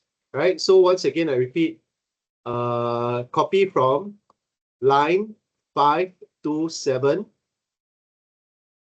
until line 608.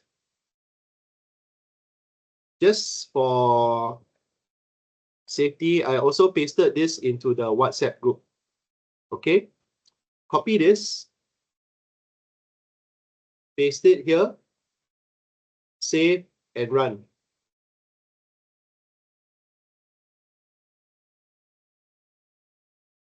Okay, when you are able to run, let me know. Sorry. Yeah. Can you repeat the lines to copy again? Sure. Wait, 527 to Okay, 608. 608, is it? Yeah, 527 to 608. You can also go to the WhatsApp. I pasted the whole thing there as well. And Yeah, on but WhatsApp? 527 to 608. Okay. Okay. Remember, paste inside the shiny template.r. Okay. Then save after you paste. Yeah, you delete everything. Then you paste. Then you save. Then you run. Okay, then this is what you should see. I'll explain shortly. Once I manage to hear from everyone that you all managed to run the app. Okay, anyone having any issues running? Oh, all good. Okay, nice. All right. So remember that just now when we first ran the first one, it actually had two X and Y axis only. Now we got one more. We got one more dimension. So how do we do that? All right. So if you look at the code on the left-hand side, the first part, load packages, load data, exactly the same, right? We are Aaron. still looking at the same package. Yes? I got a problem. Yes, sure. Let me Please share my share. screen. Yeah, okay, can.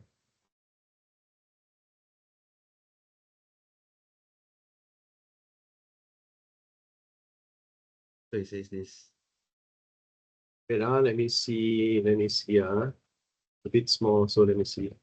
Or does it say error in, okay, can. Okay, you know why? Because your brackets are, okay, can you delete everything here first? You just delete the whole thing. Yeah, delete first. Okay, now you go back to your intro dot. Okay, wait. You see, copy wrong line. Okay, so, okay, you stop at 608, right? Yep. And then you go up. Yeah. Okay, 608, and then you go all the way up, until, wait, not so much. It's down. It's 500 something. Okay, wait. 527. 527. Yeah. 527. Yeah, stop. Yeah. Wait, until, yeah, correct. 608. Control C. Yeah. Control C first. Oh, wait, sorry. Okay, can. Okay. How come I thought you deleted your Shiny template, or you paste already? Sorry, can you just delete and paste again? Delete the whole thing? Yeah, delete. Wait, Control V again. Okay, wait, can you scroll down? I just want to see no, scroll down. Okay, last line. Okay, scroll up to the first line. Okay, press save. And then you run. Yeah, can already. Because just now I think you copied wrong lines. Yeah, now it's okay. Yeah, now it's good. Okay, thank you. Okay, Charles? All right. Okay, thank you. Okay, wait. Let me go back to my. Everyone else okay? Yeah, good. Okay, great. All right. So now, right, if we look at the UI, same thing, we still have the X and we still have the Y and the X axis. Yeah, so it's still the same. So it's the same as just now, where you actually list out all your what you want in your drop-down list, right? But now, if you scroll down, we got one more. We got the Z axis. So you can see Y axis here, X axis exactly the same as just now. Now we got a Z axis. So the Z axis operates by color, right? So in your assignment, right, in your coursework final assignment, you need to find a data set that has got both continuous and categorical values again. So let me explain what is continuous value. So continuous values, right, will be things such as like IMDb rating. You can see that it takes a form of a continuous number from, like, let's say 2 to 1 to 10, right? That is a continuous variable. Another continuous variable will be like maybe like critic score. So it takes a value of 1 to 100. Okay, that is a continuous variable. Okay. Of course, other things like runtime. Runtime is also continuous variable. Yeah, it takes a form of 0 to depending on how long the movie lah. So usually I think the longest movie is like Lord of the Rings, which is like 5 hours long. So 5 hours long is like 6 times 5, 300 minutes long. So this is probably the one. Yeah, I think if we scroll later on, that's probably that. Yeah. So that's what we mean by continuous values, and continuous variables will always lie on your X and Y axis. But we also have categorical variables lah. So what do we mean by categorical variables? They are those, right, that is not defined by numbers or a range of numbers, but it's defined by fixed categories. So what's an example? One is, if you see this, right, title type. So you can see title type, right? This, you see documentary, feature film, TV, movie. That is one category. Then genre, you can see you got all these action, adventure, blah, blah, blah, right? So that is also a category. So what's the difference between a categorical value, and a continuous variable. The difference is that this one, right, you have many different different units that fall into each one of these categories. Whereas, right, for let's say your y and x axis, everything will take a value that falls between the range of the lowest and the highest value. Okay, so that's what we mean by categorical variables. So your z-axis is typically colored, or I would say it's usually go by color. So you go by color, and this is your code.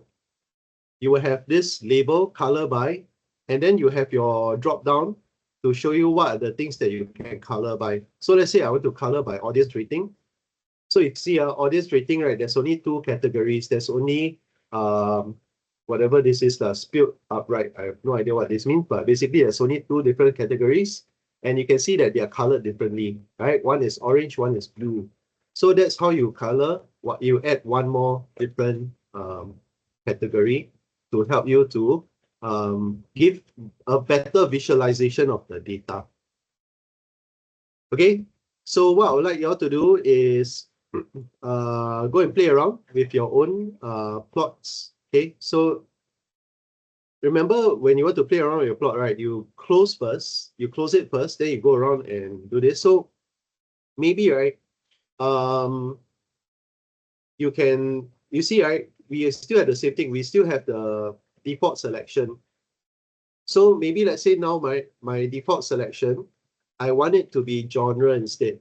Okay, so I just replace this MPAA rating. You all can try on your own, just play around, right? Then let's say my default, I want it to be audience score. So I can see a straight line. Okay, so I just change this. Okay, so I change these two things. Remember to save. After you save, then run the app. So you can see now, right? When I see this, right? Oops. Critics. Oh, sorry, I selected critic score. Sorry, hold on, paste wrong one. Audience score. Selected should be audience score. See? Okay, let me run again. All right, so as you can see now, it should be a straight line. Yeah, straight line. And then I color by genre instead. Yeah. So that's basically what I have. So what you can see from this diagram, for example, you can see that for those with lower audience score, right? This one, for example, it is action and adventure. Then the one with the highest audience score is mystery and suspense. And then you see a lot of blues here is probably like drama and all that. Yeah. So this is how your data visualization, right, helps you to make very quick assessments of what your data can tell you. You can use your data to tell a story. And this is very important when you want to present data to management, for example, or when you want to, let's say, assess or evaluate your program that you actually run in your workplace, right? You want to see what's the impact of your program on your clients or on your beneficiaries. You can actually quickly create something like this. And you can use this to present to your boss to show how different groups actually responded to your training program and things like that. Yeah. So that's basically what you can do. All right. So spend about a couple of minutes playing around, changing all this. It's pretty simple. And what I'll do next is I would like you to now prepare the next one. I would like you now to go to line 656. Right, then I'm going to introduce you to one more new thing, which is called a slider input. All right, so 656 all the way to 709. Okay, 656 to 709. Same thing. I'm also going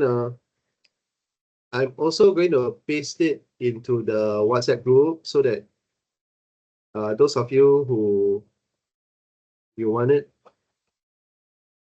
you can actually just get it directly from here. But remember to copy it directly. Okay, I pasted in the WhatsApp group. So now I'm going to run this and I would like you all to do the same.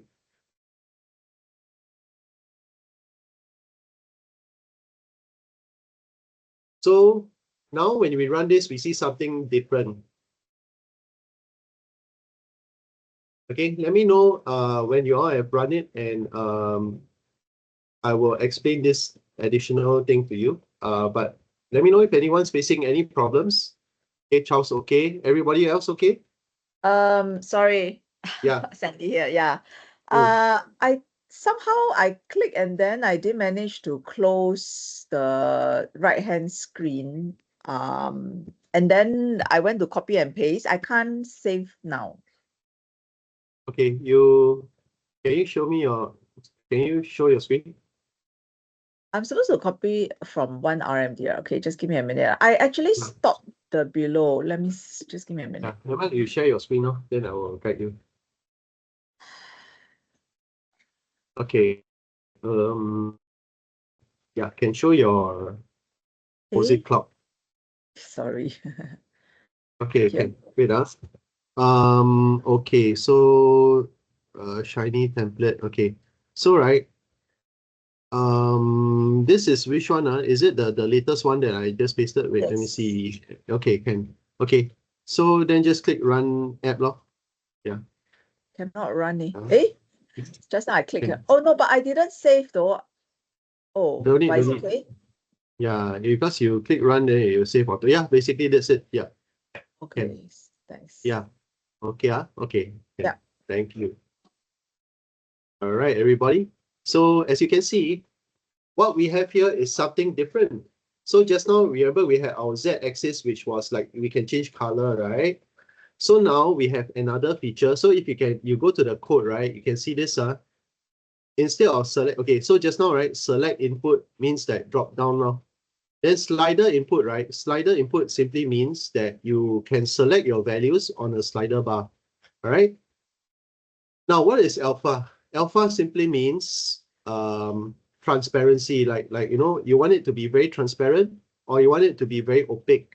Okay, so if you see, I drag the slider bar to 0. See, I cannot see anything. Why? Because it becomes fully transparent.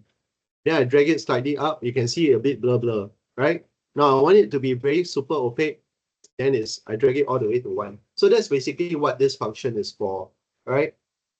So this will be useful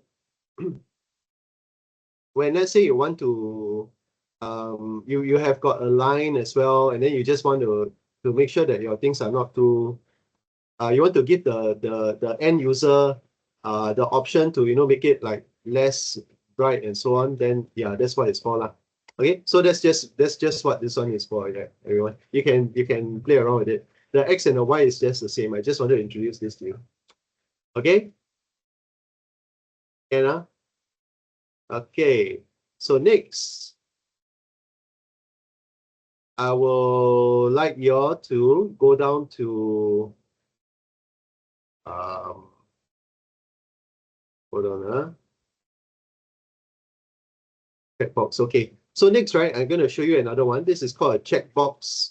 So please go to line 808, right? 808 to 861.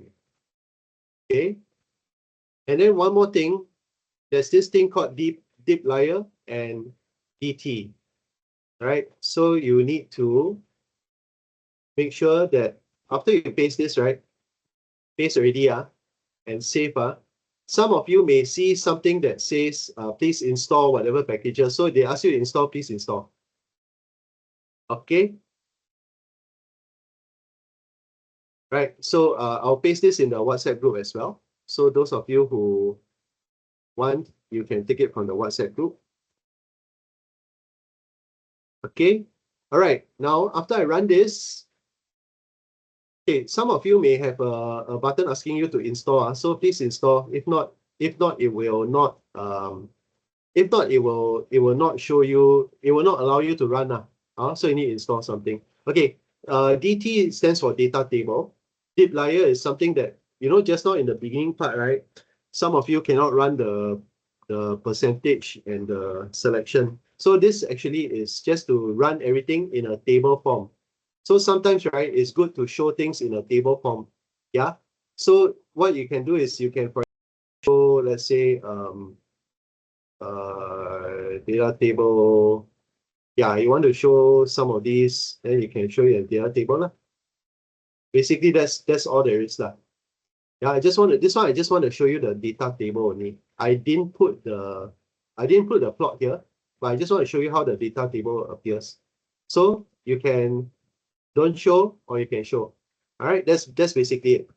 Later I'll show you how to what do you call it, show everything together at one shot. But basically, if you look at this, it's just to show you where's the plot for the data table, and then there's a check box that actually shows where you can show your data. So if the default value is set to true, which is, remember just now I showed you that there's the true or false variables, right? So you can actually just select, and then the default is true. You can unselect. Okay, so basically that's it. This is data table. Okay, so that's all. Now the next part. Okay, so I've actually showed you this part, checkbox input. The next thing I want to show you is this.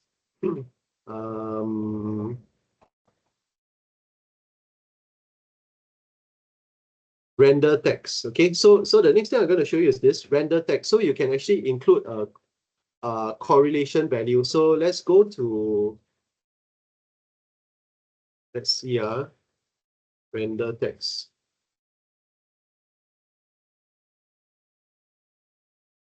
Okay, so this one, sometimes it may be useful. Like let's say you want to put the R square value below when you do a correlation line. So go to 1017 to 1074. Okay. Likewise, I'll also paste this inside the WhatsApp group. I pasted in the WhatsApp group. So copy already, copy. And remember to clear everything in your Shiny template. And then once this is done, save and then run.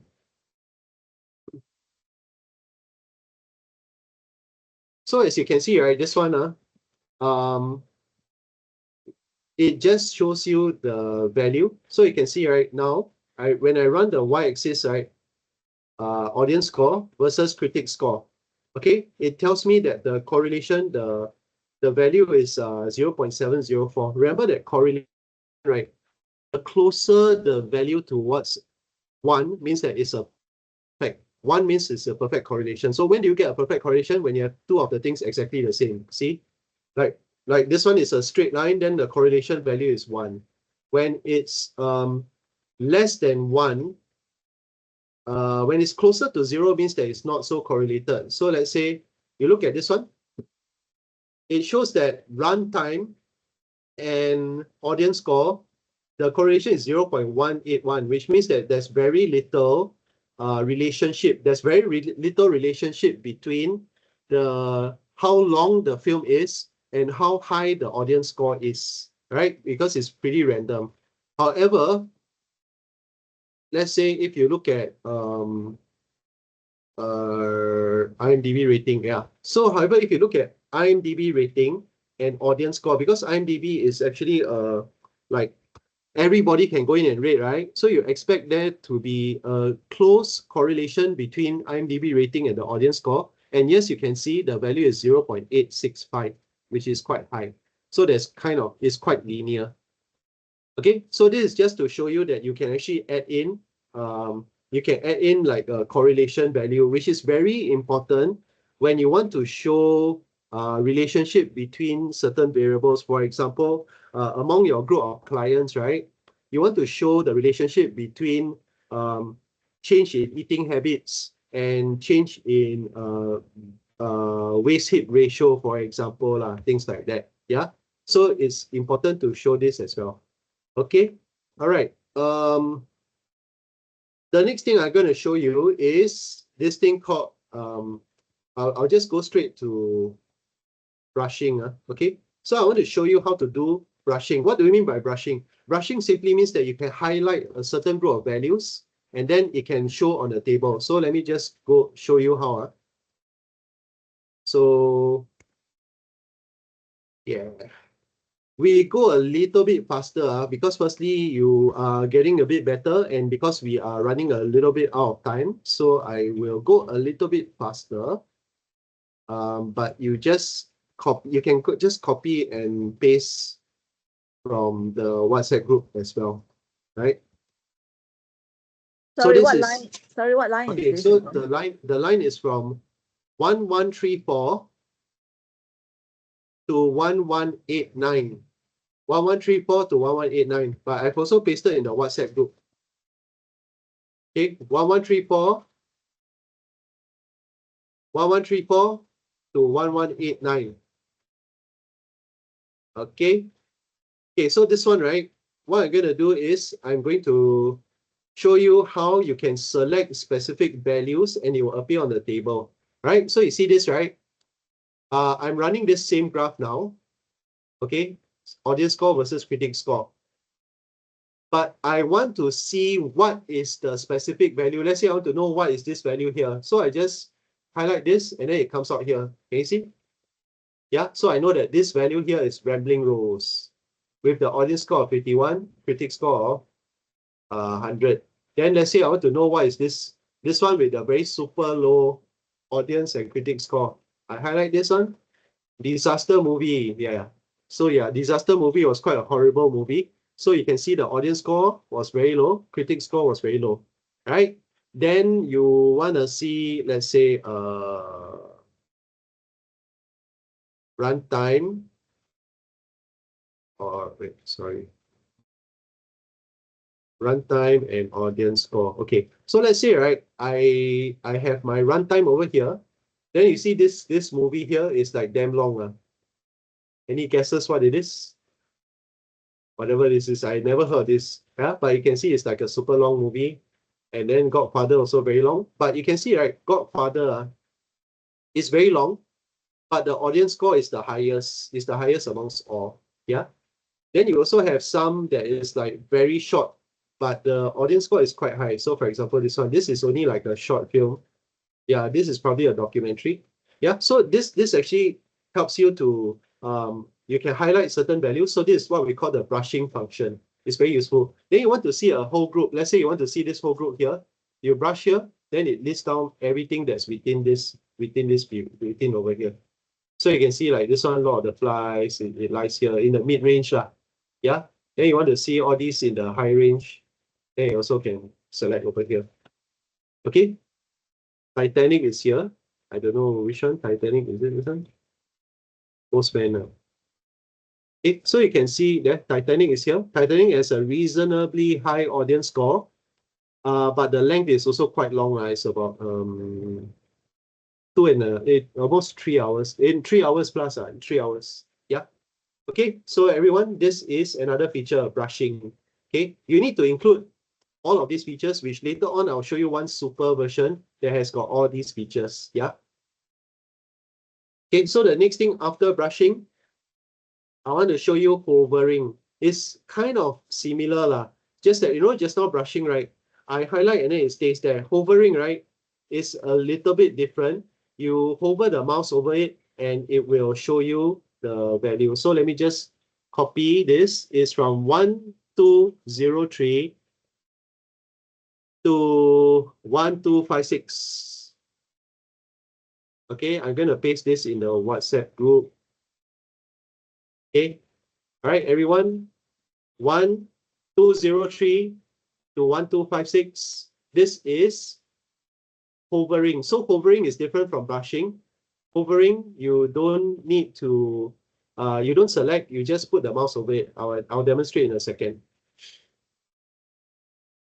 Okay, so this is the same table as just now. But just now, right, so when you hover the mouse over it, can you see? Then the value comes out. This one, so you just hover the mouse over it, value comes out, and so on. Yeah.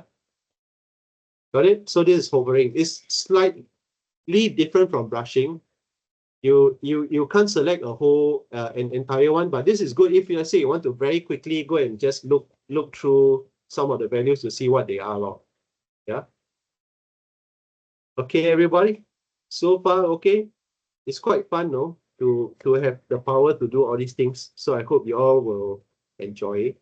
Okay, the next one I'm going to show you is this, displaying text output. So this is a little bit similar to the render text, but this one, right, it tells you, it also gives you, lets you show certain coefficients lah.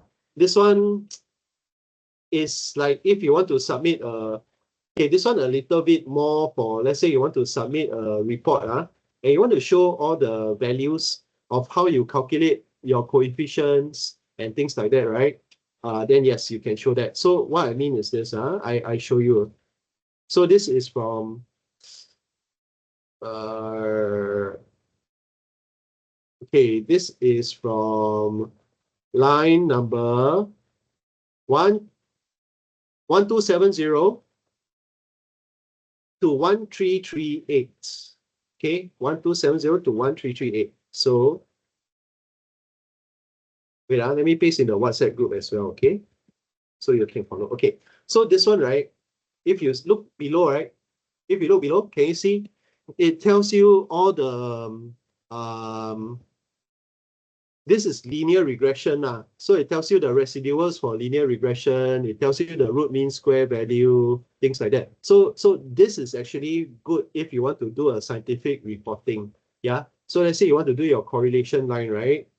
You want to show your standard error, your t value, and all these things. Then this will be very useful. You also want to show the p value. So this is the p value. P value is anything p value less than 0.05 is considered as significant, right? So this one, the p value is less than 2e to the power of -16.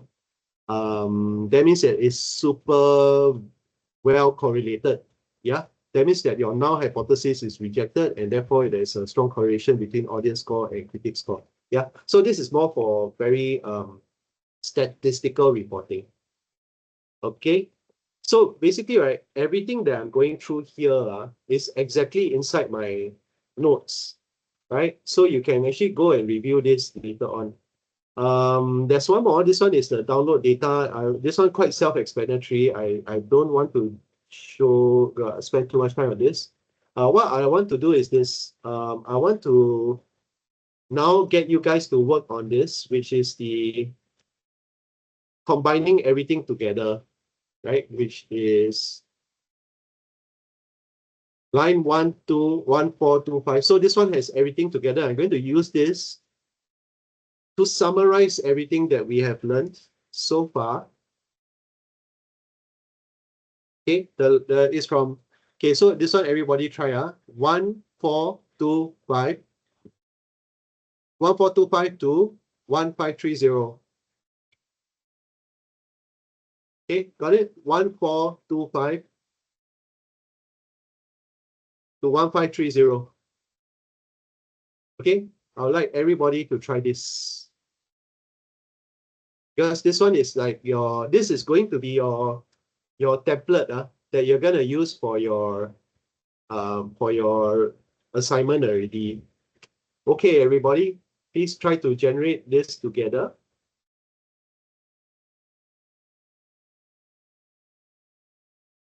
So this one has got a plot title. So you can just type anything. I'll just type Rosali. All right, and just click here. So you can see it generates this. Yeah, it generates this plot based on your y-axis being audience score, x-axis critic score, and color by MPA rating. So all this we are clear on this. Now I added one more. So in addition to alpha, remember alpha means that you can make it like darker, or you can make it lighter.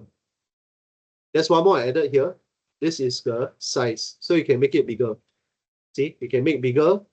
Then when you make bigger, right, then sometimes there's a bit of overlap. So your alpha may want so you can give your what do you call it? You can give your end user, the chance to actually make it a little bit less bright as well. So this, right, as you can see from the code, right, it's the same thing. So right now, right, I'm going to run through with you so that you can familiarize with the code. This is to demystify it, right? It's not difficult, right? It's not difficult. You can see what everything is for. So if you look here, we still have the load packages, we have the load data. Next thing is we have got the y-axis. So remember this, the code, right, remains the same. When you do your project, right, the code remains the same. The only thing that changes, right, is your choices, which will be based on what is the title of your table, the column in your table. So you need to be very careful, you know, make sure that you choose this value here must be exactly what is shown on the column title. So when you prepare your data, which this one we will run through next week. But what I want you all to do is when you prepare your data, you must make sure that you name your table headers, your column headers, as concisely as possible, because if not, you're going to have a super long name that's going to go all the way there. Yeah. So this is the y-axis. This is the x-axis. Okay. This is the z-axis, which is color by. Same thing, color by, right, is a categorical variable. So categorical variables are things that do not carry specific values that range from a certain integer to a certain integer. Yeah, doesn't have that. It's like a category. It's like color, ethnicity, religion, things like that. All those categorical variables. Yeah. So this one MPA rating that you can also color by if you want, or yeah, this one. Yeah, you can do that. Yeah. So the next thing is this slider input. So slider input, can you see alpha, right? I set the level of alpha from 0 to 1. So you can see here, my smallest value is 0, my highest value is 1. Then likewise for size, also my smallest value is 0, my highest value is 5, right? So 5 is the biggest, right? And the smallest is 0, which you can't see anything. 1 is like that. Okay, so that's you can see 0 to 5. Then you can also see there's a text input, which I put here as Razali's graph. And that's it. Okay, so this one, the server is more or less the same for everything. You don't really need to change this, except for this one. This is the only thing you need to change. Yeah, so later on, remember, in your server, you need to change the title of your data set. So you can see, right, this is my data set title. The only thing that you change here is this one. Okay. All right. Now, I'm going to show you this very fun thing. It's called theming, right? Sorry, it's called theming. So theming means that you can change color, right? So what I'd like you all to do is to go to, wait, let me delete, stop. Let me delete this first. Delete this one. Let's go to line. Okay, so this part is important. Everybody try.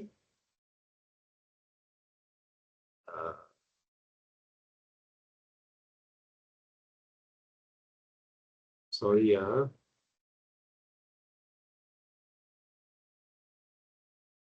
teams, applying different teams. Okay, there's two types. So we will try the one that you apply the different teams first. So go to line number. Okay, so there's two things that we're gonna do. We're gonna give you an example with where you define the team up at the top, right? And then later I'll give you a team selector. Okay, that one is also quite fun. Okay, so sorry, it's from line number 1575 to 1689. 1575 to 1689. I've also pasted into the WhatsApp group. Okay. Paste already. So actually, right, if you can just copy and paste from the WhatsApp group, it's much faster lah. Okay, run. Okay, so if you look at this, right, you can see, okay, I'll just put, okay, so as you can see this, right, I actually have got this particular team. Yeah, I got this team here. And then it actually tells you, it actually gives you the XYZ alpha and the size. Yeah. So what you can do is you can change the team. Right now, right, if you look at this, my team is United. Okay. If you go to this page in your, you can see that there's many different types of teams. So there's all these different teams. So all you need to do is you just change. So let's say I want to use, let's say, I want to use something that's black. So I use this one, Space Lab. Okay, oops, sorry. Let's say I want to use Space Lab. So I just copy Space Lab. Okay, never mind. I just type it in. So you see, you go back to your code, right? Now it's United, right? I change to Space Lab. Okay. And then I save and I reload the app. And what do I see now? I see, Space Lab not the same. Okay, sorry.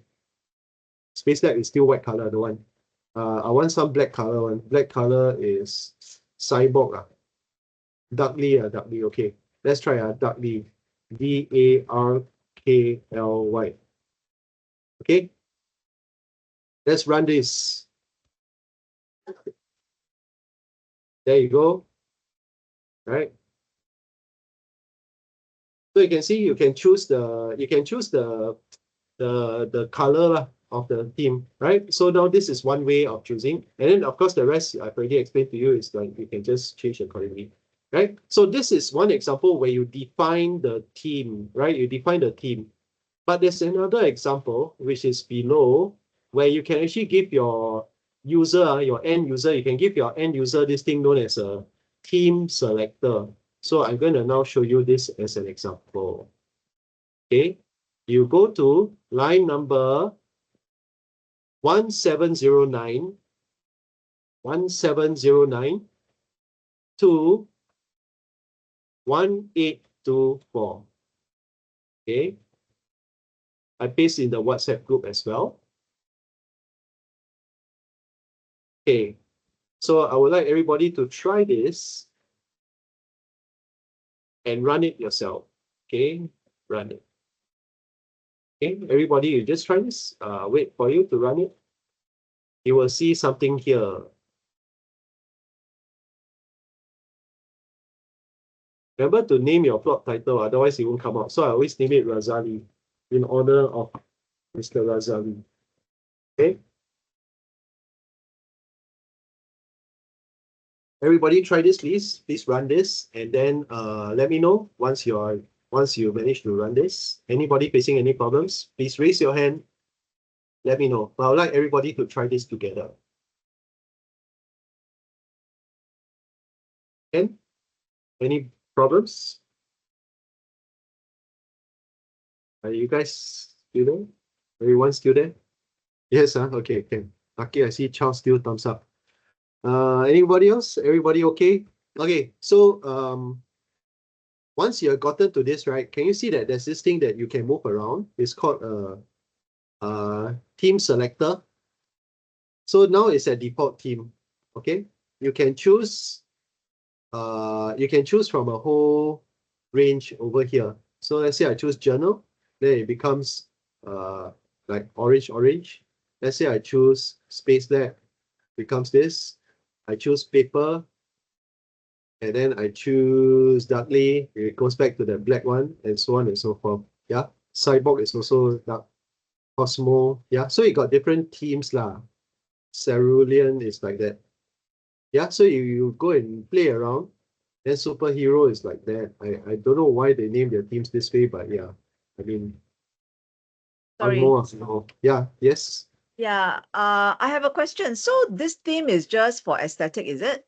Aesthetics only, it's for aesthetics, but it's just to give your end user, because you see, sometimes it's just like your mobile phone, right? You can choose dark mode or you can choose light mode. Lor. So sometimes people they prefer to see things like in dark mode, then they can choose this. Lor. Then if you prefer light mode, then you can choose this, you can choose others. Lor. You can choose this. Lor. So Okay, it's just to, because people prefer to see data differently. So one thing about presenting data to others, right, is that you want your end user to be comfortable with viewing your app. So it's sometimes good to give them this lah. But sometimes, like what I showed just now, right? You can just define the theme straight away. Like you want to just by default give it to dark mode, then you can choose dark mode lor. So that's basically it. Yeah. All right.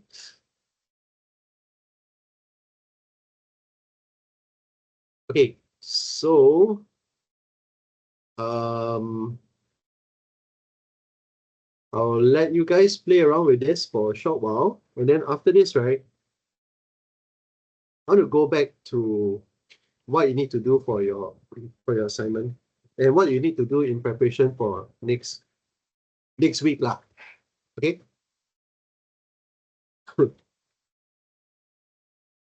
Okay. You guys play around with it.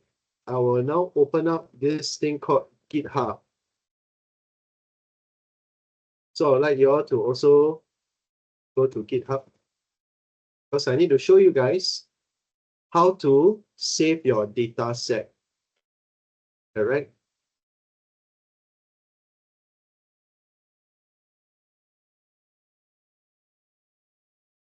Okay.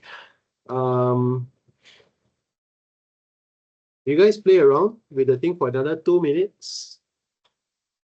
At the same time, what I'm going to do is I'm going to send you guys the database that was used in this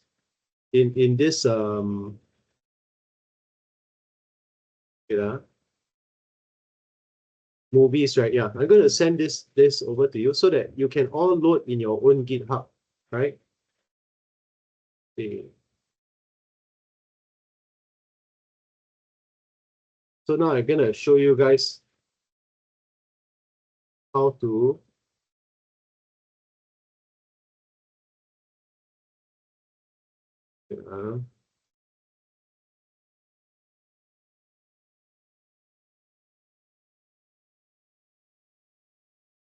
okay, I'm going to send a file, which is a CSV file, to the WhatsApp group. Okay, I would like everybody to kindly download that file. Download, don't open. Download.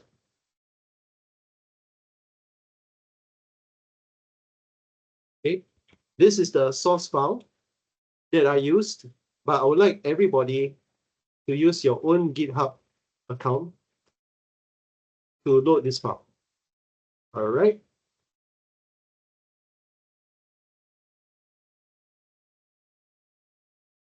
How do we upload?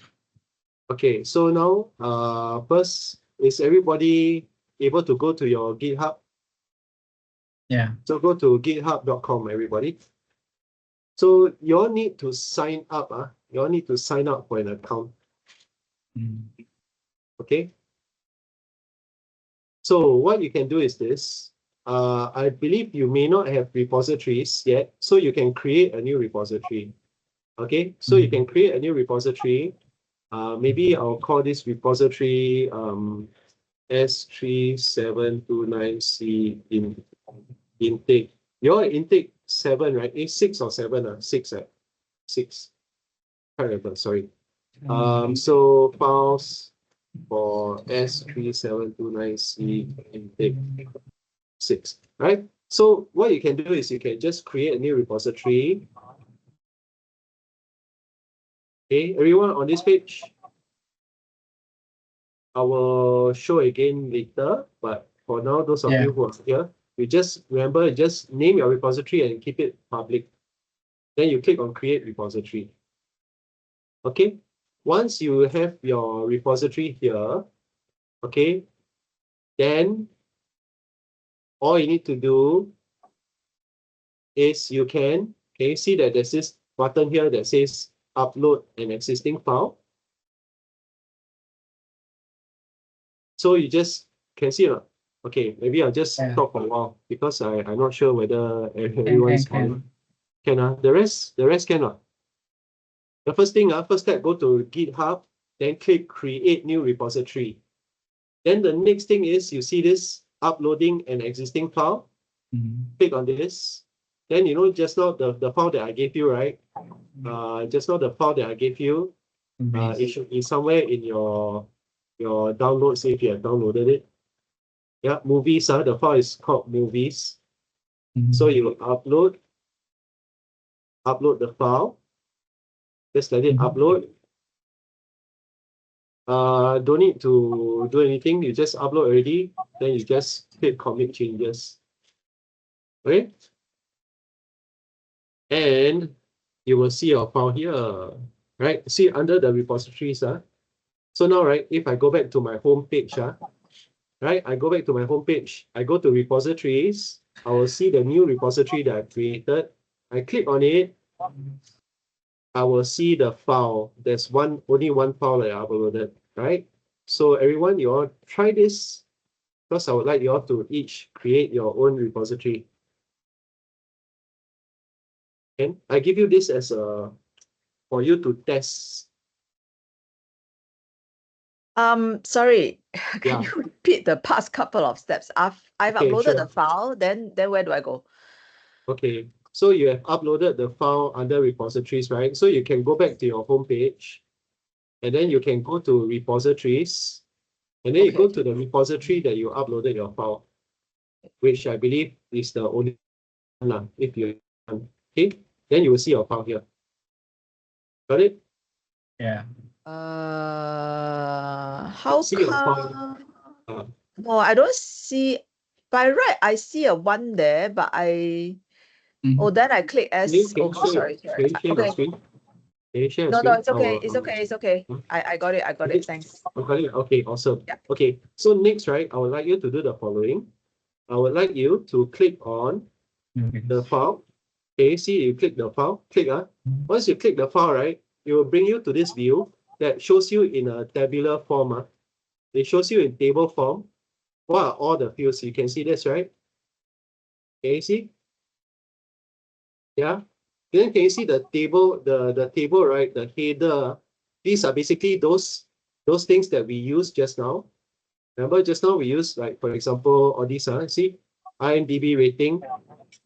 It is the same thing, right? We have all these. You see?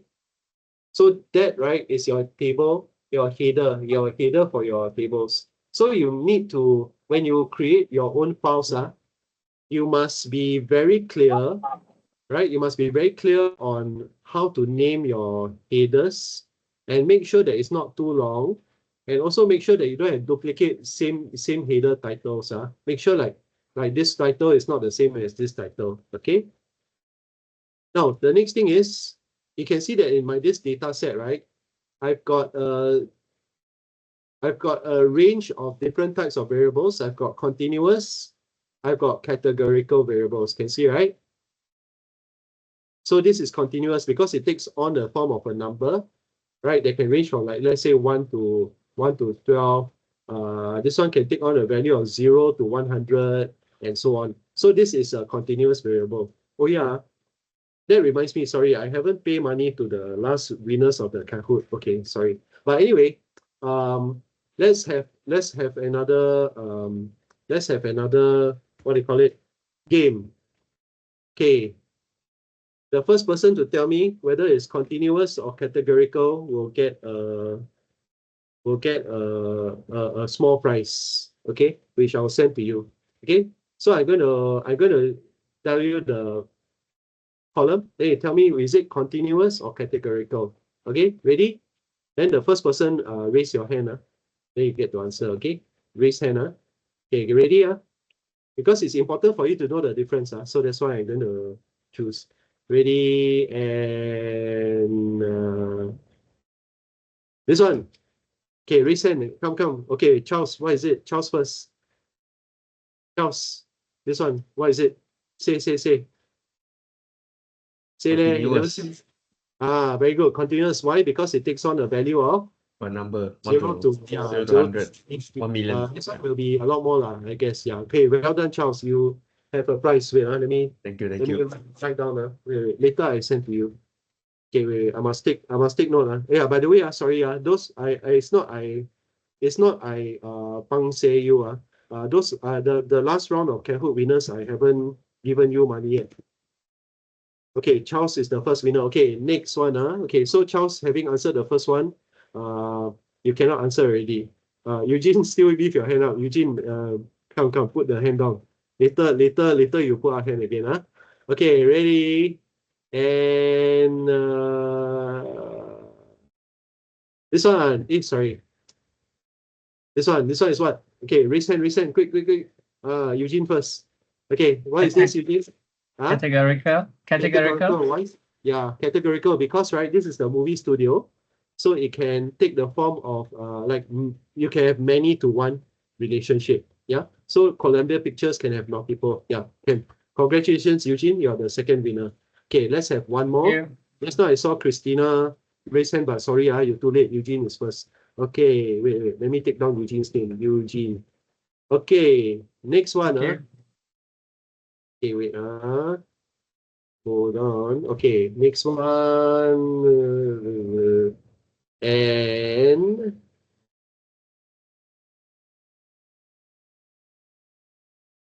this one. Raise hand, quick. Kelly's first. Yeah. Kelly's, what is it? Continuous. Are you sure? Eh, Okay, this Wait, one which is the one again? DVD. This one is the DVD release month. DVD release month. Oh, yeah, categorical. So even though it's number, right, doesn't mean that it's continuous, okay? But okay, I'll still give it to you. Yeah. So remember, this one is the month that is released. So usually we will put it as a categorical because we want to see like which month is released. Because different month that's released can have certain implications, right? On like usually that like certain movies released in which month. Yeah. So yes, okay. So Candice, you're the number 3 winner. Thank you very much. Okay. So with this, right? The next step I want to tell you is this. When you have your data, right, you need to link to the code in the raw URL. You get it? So that means that you cannot link this URL. You must link the raw. So where to find the raw URL? Can you see that there's a raw over here? You click on raw. Click. Okay, see this one. So you must have the raw.github user content. You must have this one. Okay. So what I'd like you all to do, you copy this, right? Copy. Then all of you, right? Just now you were in this page, right? You were at this page, the shiny template. Now replace, go to line number 10. Line number 10. Replace this until you see the end of this one before header. You see this one, right? Replace this with the new URL that you have. Okay. The new one, replace.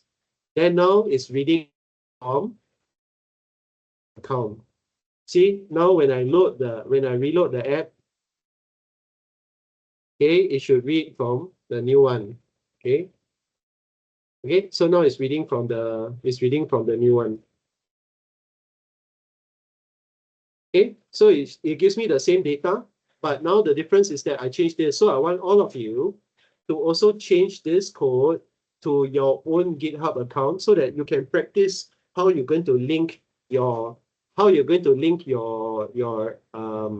data in your own assignment. Okay. So everyone, please do that. Remember, I repeat once again, please do not use this link. Please do not use this link. You must go to the raw. Can you see that there's this raw here? You must click on this raw. Then you will see this link that has raw.github in front. Use this one. If you use this link, you will have an error. So cannot. Okay? So, right, what I will need you all to do is, for today's lesson, go back and practice running the scripts again. Okay, running the scripts and familiarizing. Then the next thing I'll need you all to do, which we will run through. Oh, sorry, Christina, yes, you got a question? Yes, how can I help? Christina, you raise your hand, right? Or is it accident? Yes, Christina, you raise your hand? No?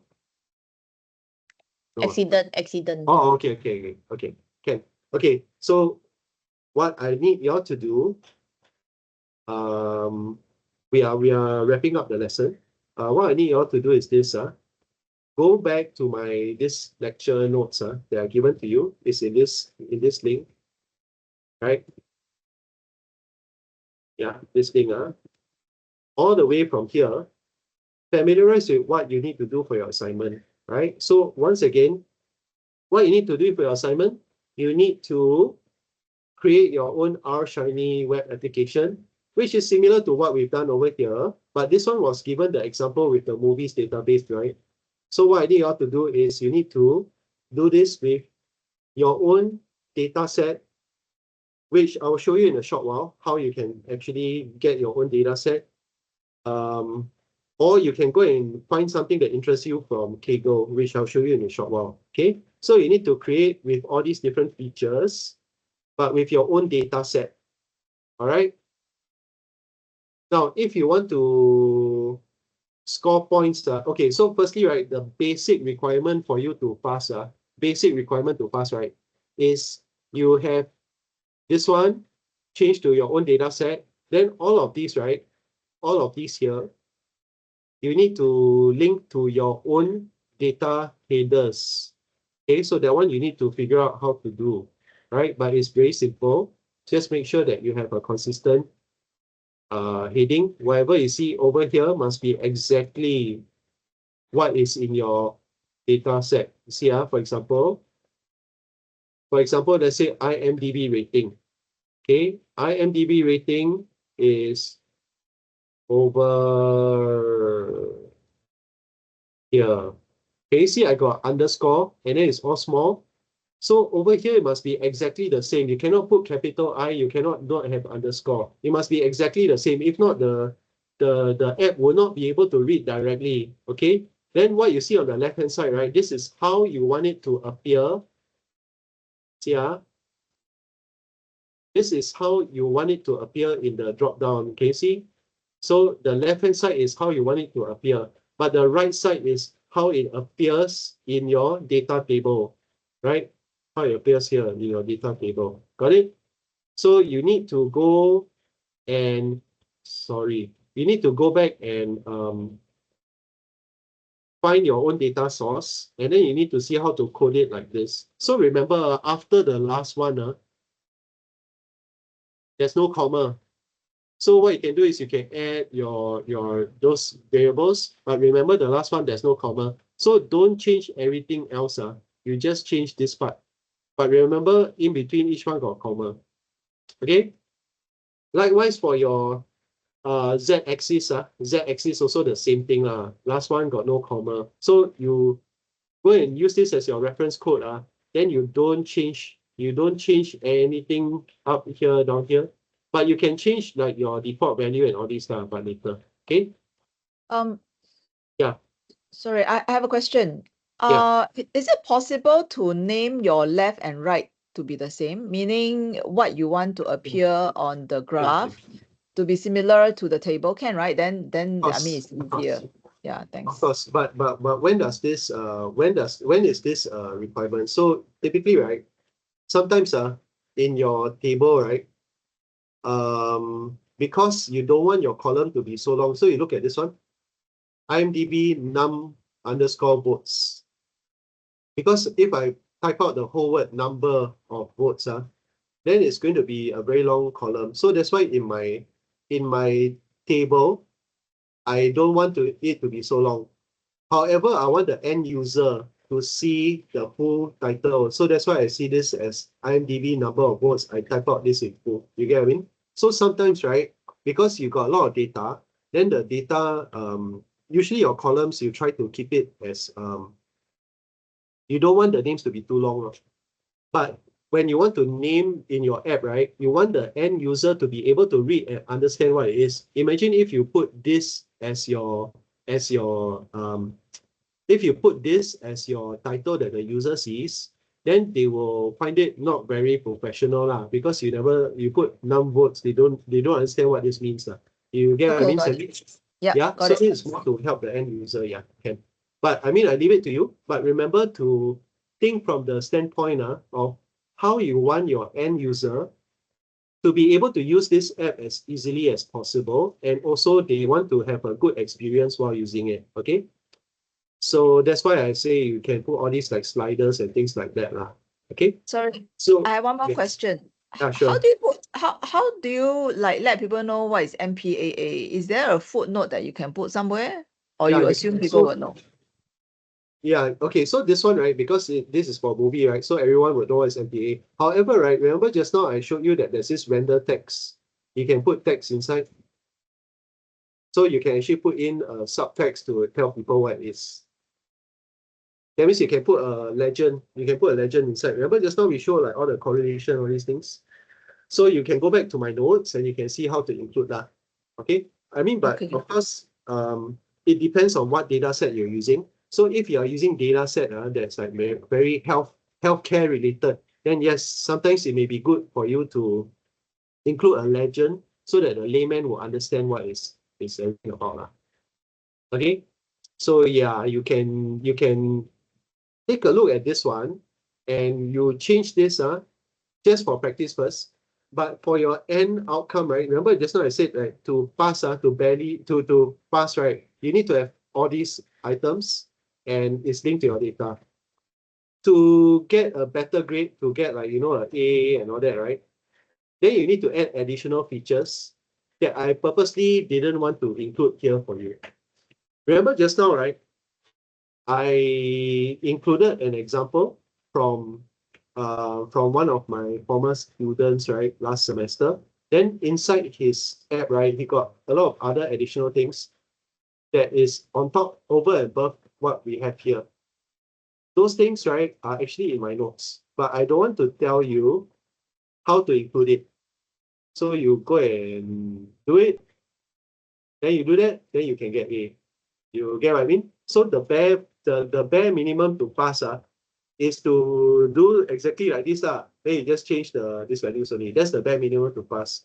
You want to get A, then you go and figure out how to add in those additional values. Like remember I showed you the brushing, all these things. I can't tell you all the answers, right? Correct or not?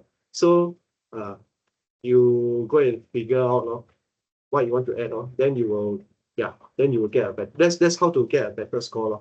Okay. So the next thing I want to tell you is this.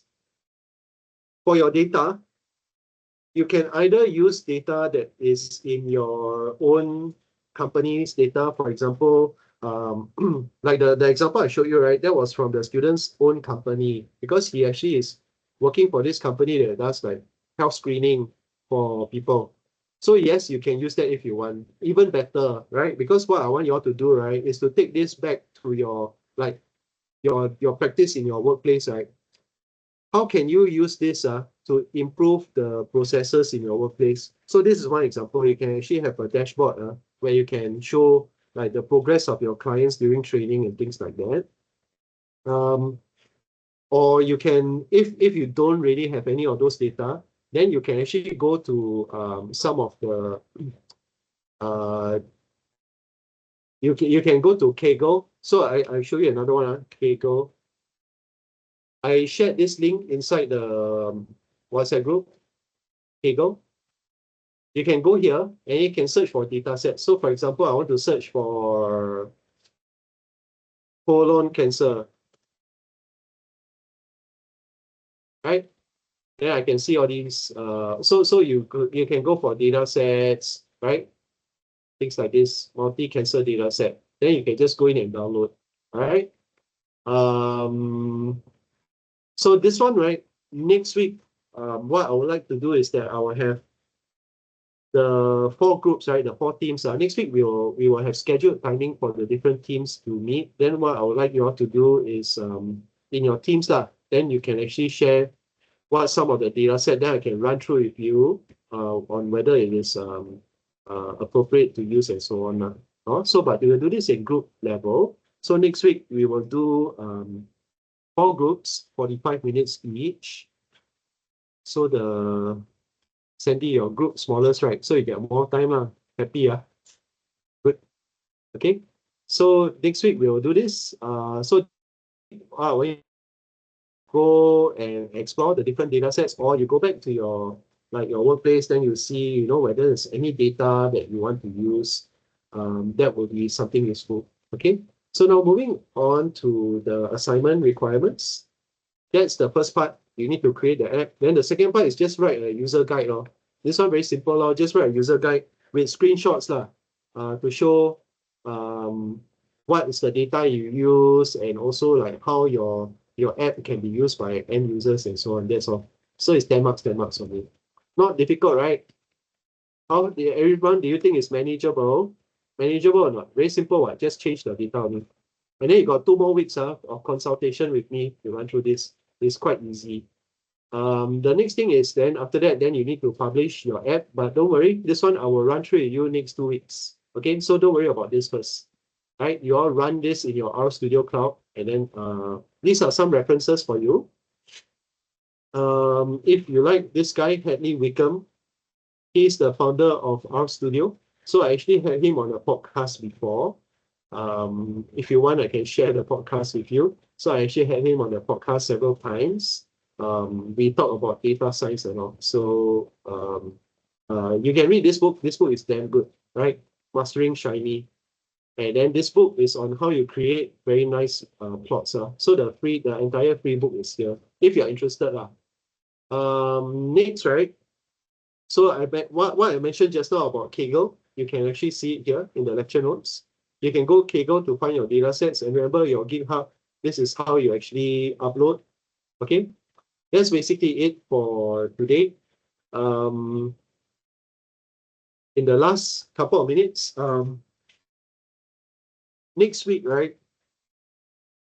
Maybe what we'll do is that I'll send to the groups later. But are you guys okay? We have red, yellow, green, blue in this order. So we start at 9 o'clock. We start with red, red team. So red team, right? You all will meet with me, small group, 45 minutes. I'll run through with you your selection of data sets, as well as any questions you have, right, on how to actually run your app and all that. Okay? And or how you want your app to be. So it's more going to be like a small group consultation. And then yellow will be next, the next 45 minutes, and then green, and then blue. We will go in this order. I'll send the time schedule. Yes. Mr. Leong, Chairman, what can I do for you? Yes. Well, the assignment is coursework is individual or is by the group? Individual. So that's why in your group, right, all of you can ask me your different projects. Yeah. But I mean, of course, you all can work, but everybody, you all got to do a different individual project. Okay? Okay. So that means ideally the data set has to be different. Yeah, different. Because Okay. ideally what I hope is that your data set that you use will be something that is useful for you, that is from your work, that can improve your work processes. So I would like to, discuss with you in your groups, right, how this can be done. Yeah. Sorry, Okay. Sandy. Yes. Sorry, can I just check? So, if it goes by group, that means, for example, yellow team will just meet you from 9:45 to 10:30. Yes, correct. Correct. And then after that, that's it lah. Yeah. After that, then you all go and continue to work on your stuff based on what I've gone through with you. I see. Then do we, because since it's consultation, does that mean we need to kind of select our, so okay, number one, we need to select our data set before next Saturday. Then we need to run the data set based on what you have taught us, and then if we have questions, then we ask you. Is that how it's going to work? Yeah. So I would like Alright. you all to go and like maybe find your data set. It's okay if you can't really run through, but you just go and search for okay, you don't have to run your data set in the app yet. But I would like you all to go and search for your data set first so that I can actually run through with you to see whether it's appropriate, whether it's useful. So you don't have to run it into your app yet. Then I can guide you individually on how to actually maybe use that to create your app. But I mean, of course, if you already want to load your data set into the app, then by all means, yes, by all means, then that will be good.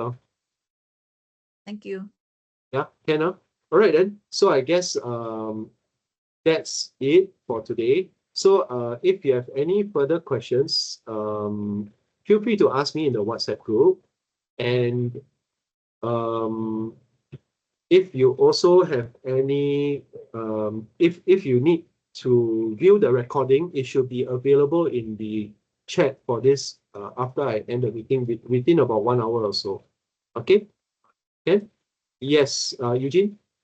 Hello, Mr. Aaron. Maybe you Yeah. can put it also in the WhatsApp group. What we're Yeah, supposed to do for next week. Is it fine? Definitely. I'll do that. Don't worry. Yeah. Thank I'll you brief so you. much. Yeah. Okay. Thank All right you. then. Thank you very much, everybody. I guess we will end today's meeting, and I will send the prizes to the winners later, as well as the past the previous one. Hey, sorry. Did all of you manage to complete all of you did your risk assessment, right? Everybody did, right? Your MCQ all done. Yeah, I stop recording first. Everybody did, your MCQ. Got. Okay.